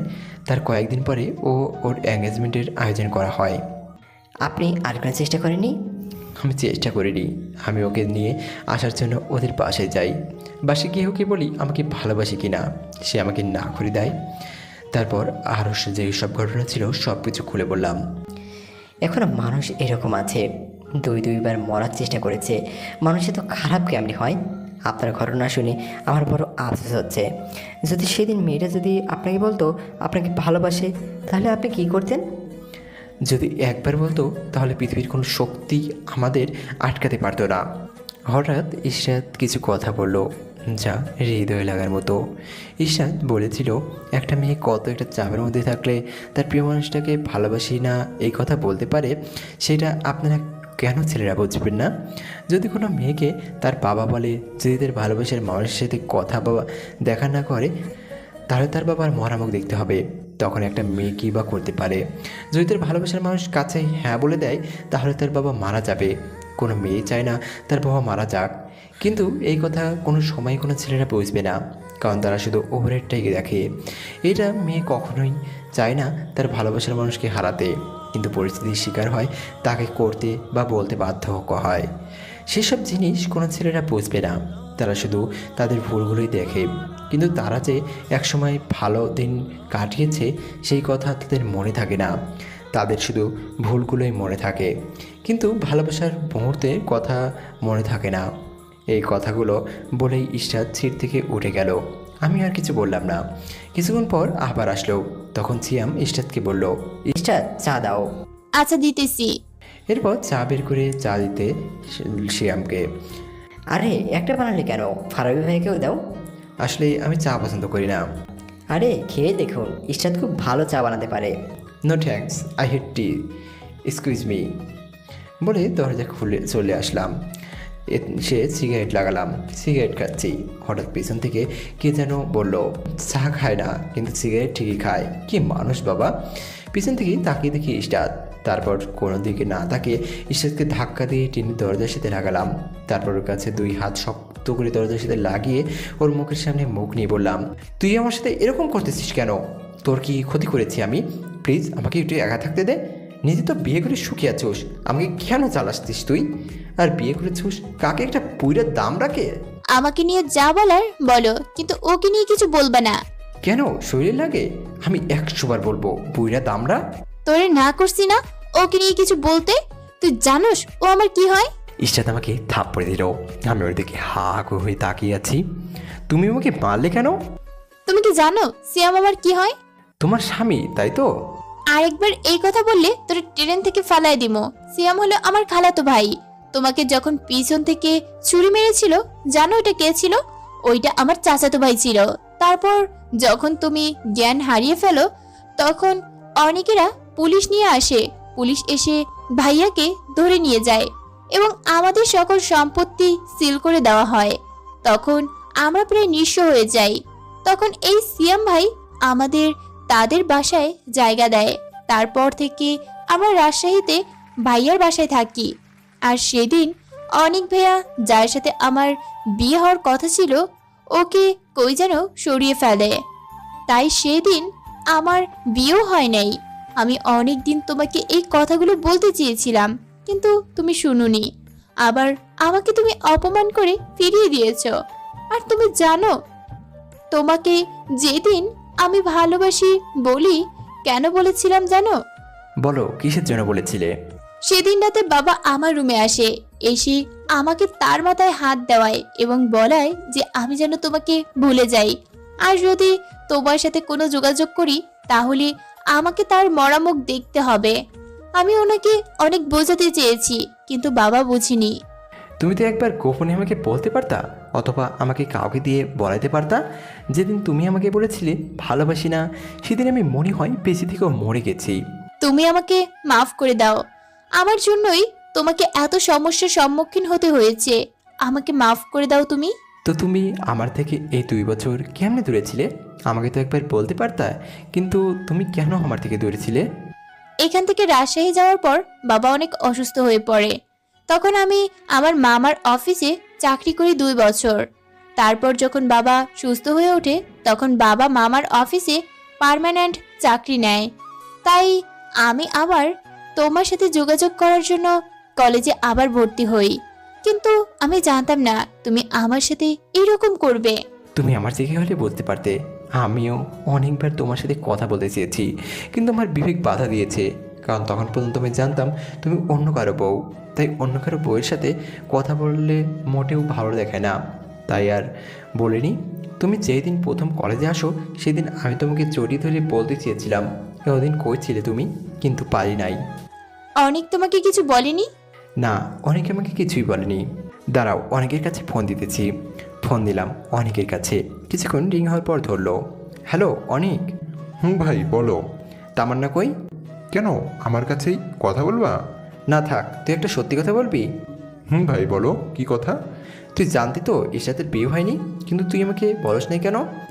আসলে ভাই হয়েছে কি, আমি যখন তোমাকে নিয়ে হাসপাতালে আসি তখন আঙ্কেলও আসে। আঙ্কেলও জানতো যে ঈশাতের বিয়ে হয়নি। তখন আঙ্কেল আমাকে এক জায়গায় নিয়ে গিয়ে বললো যে ঈশাতের বিয়ে হয় নাই, তাই এটা যেন তোমাকে না বলি। তোমাকে বললে যদি তুমি আবার পাগলামো শুরু করে দাও, সেই জন্য আঙ্কেল বলতে না করেছিল। তা ঠিক আছে, কিন্তু ইশরাত সেদিন আমাদের ক্যাম্পাসে আবার আসলো, সেদিন তুই বললি না কেন? আমি তোমাকে অনেকবার বলার জন্য চেষ্টা করেছি, কিন্তু তুমি তো ঈশাতের নাম নিলে আমাকে চুপ করে দিতা। ও আচ্ছা ঠিক আছে, রাখি তাহলে। বোনকে দেখে শুনে রাখিস। আচ্ছা ভাই তুমি চিন্তা করো না, তামান্না কিন্তু শুধু তোমার একার বোন, তুমি কোনো টেনশন করো না, নিশ্চিন্তে তুমি পরীক্ষা দিও। আচ্ছা ঠিক আছে। লাউড স্পিকারে দিয়েছিলাম, তাই ইশরাত তো শুনতে পেয়েছে। আর ও আমার দিকে তাকিয়ে আছে। ওর চোখের সামনে চুটকি বাজিয়ে বললাম, এই যে কি হয়েছে, এভাবে তাকিয়ে আছো কেন? ভাবতেছি মানুষ এত বড় শয়তান হয় কেমনে। কে আবার শয়তান হলো? কেন তুই জানোস না? আমাকে না হয় বলতে দাস নাই, কিন্তু তোর জানের ভাই বলতে চাইছিল, তাও তুই শুনোস নাই। এ কথা বলেই আমাকে মারতে শুরু করলো। হে ইশরাত, কি করতেছো? মানুষ দেখে ফেলবে তো। একুক তো আবার কি? তাই আচ্ছা ঠিক আছে। তারপর আমি ইশরাতের দিকে এগিয়ে যেতে লাগলাম। ইশরাত পিছিয়ে যেতে লাগলো আর বলতে লাগলো, এই ফারাবি প্লিজ আমার কাছে এসো না প্লিজ। কে শুনে কার কথা? আমি এগিয়ে যেতে লাগলাম, ও পেছনে যেতে লাগলো। একসময় ও দরজার সাথে গিয়ে ধাক্কা খেলো আর পেছনে যেতে পারলো না। এখন কই যাবা? মনে আছে সেই কথা, যেদিন তুমি আমাকে নিয়ে নদীর পাড়ে গিয়েছিলে এবং পাবলিক প্লেসে তুমি আমাকে কি করেছিলে? কই আমি তো কিছু করিনি। ওকে আর কোনো কথা বলতে না দিয়ে জড়িয়ে ধরে ঠোঁটের সাথে ঠোঁট লাগিয়ে দিলাম। অনেকক্ষণ পর যেন কারো শব্দ পেয়ে ছেড়ে দিলাম। পিছনে তাকিয়ে দেখি শিয়াম ভাই মিটমিট করে হাসতেছে। আমরা দুইজনে নিজ দিকে হয়ে তাকিয়ে আছি। ঈশাদের দিকে তাকানো যাচ্ছে না, লজ্জায় লাল হয়ে গেছে। হয়েছে আর লজ্জা পেতে হবে না, আমি এইসব আগে থেকে জানি। এইবার তাদের বিয়ে আমি দাঁড়িয়ে থেকে দেবো। তারপর আমি রাজশাহী ইন্টারভিউ দিয়ে আসতেছি, তখন ঈশাদের পরিবার আমার সাথে ঢাকা আসতেছে। সবাই এখন মেনে নিয়েছে। তারপর ঢাকা আসলাম। আমাদের বিয়ের দিন তারিখ ঠিক হলো। কয়েকদিন পর বিয়েও হয়ে গেল। এরপর ঈশাদের ফারাবি সুখে সংসার করতে লাগলো। ফারাবি ঢাকাতে চাকরি হয়ে গেছে, এখন তারা খুব সুখে আছে। পৃথিবীর সকল ভালোবাসা যেন ফারাবি আর ঈশাদের মতো পরিপূর্ণতা পায়। যে যাকে ভালোবাসে সে যেন তাকেই পায়। হ্যালো ভিউয়ার্স, আমাদের গল্পটি আপনাদের কাছে কেমন লাগলো? আশা করছি ভালো লেগেছে।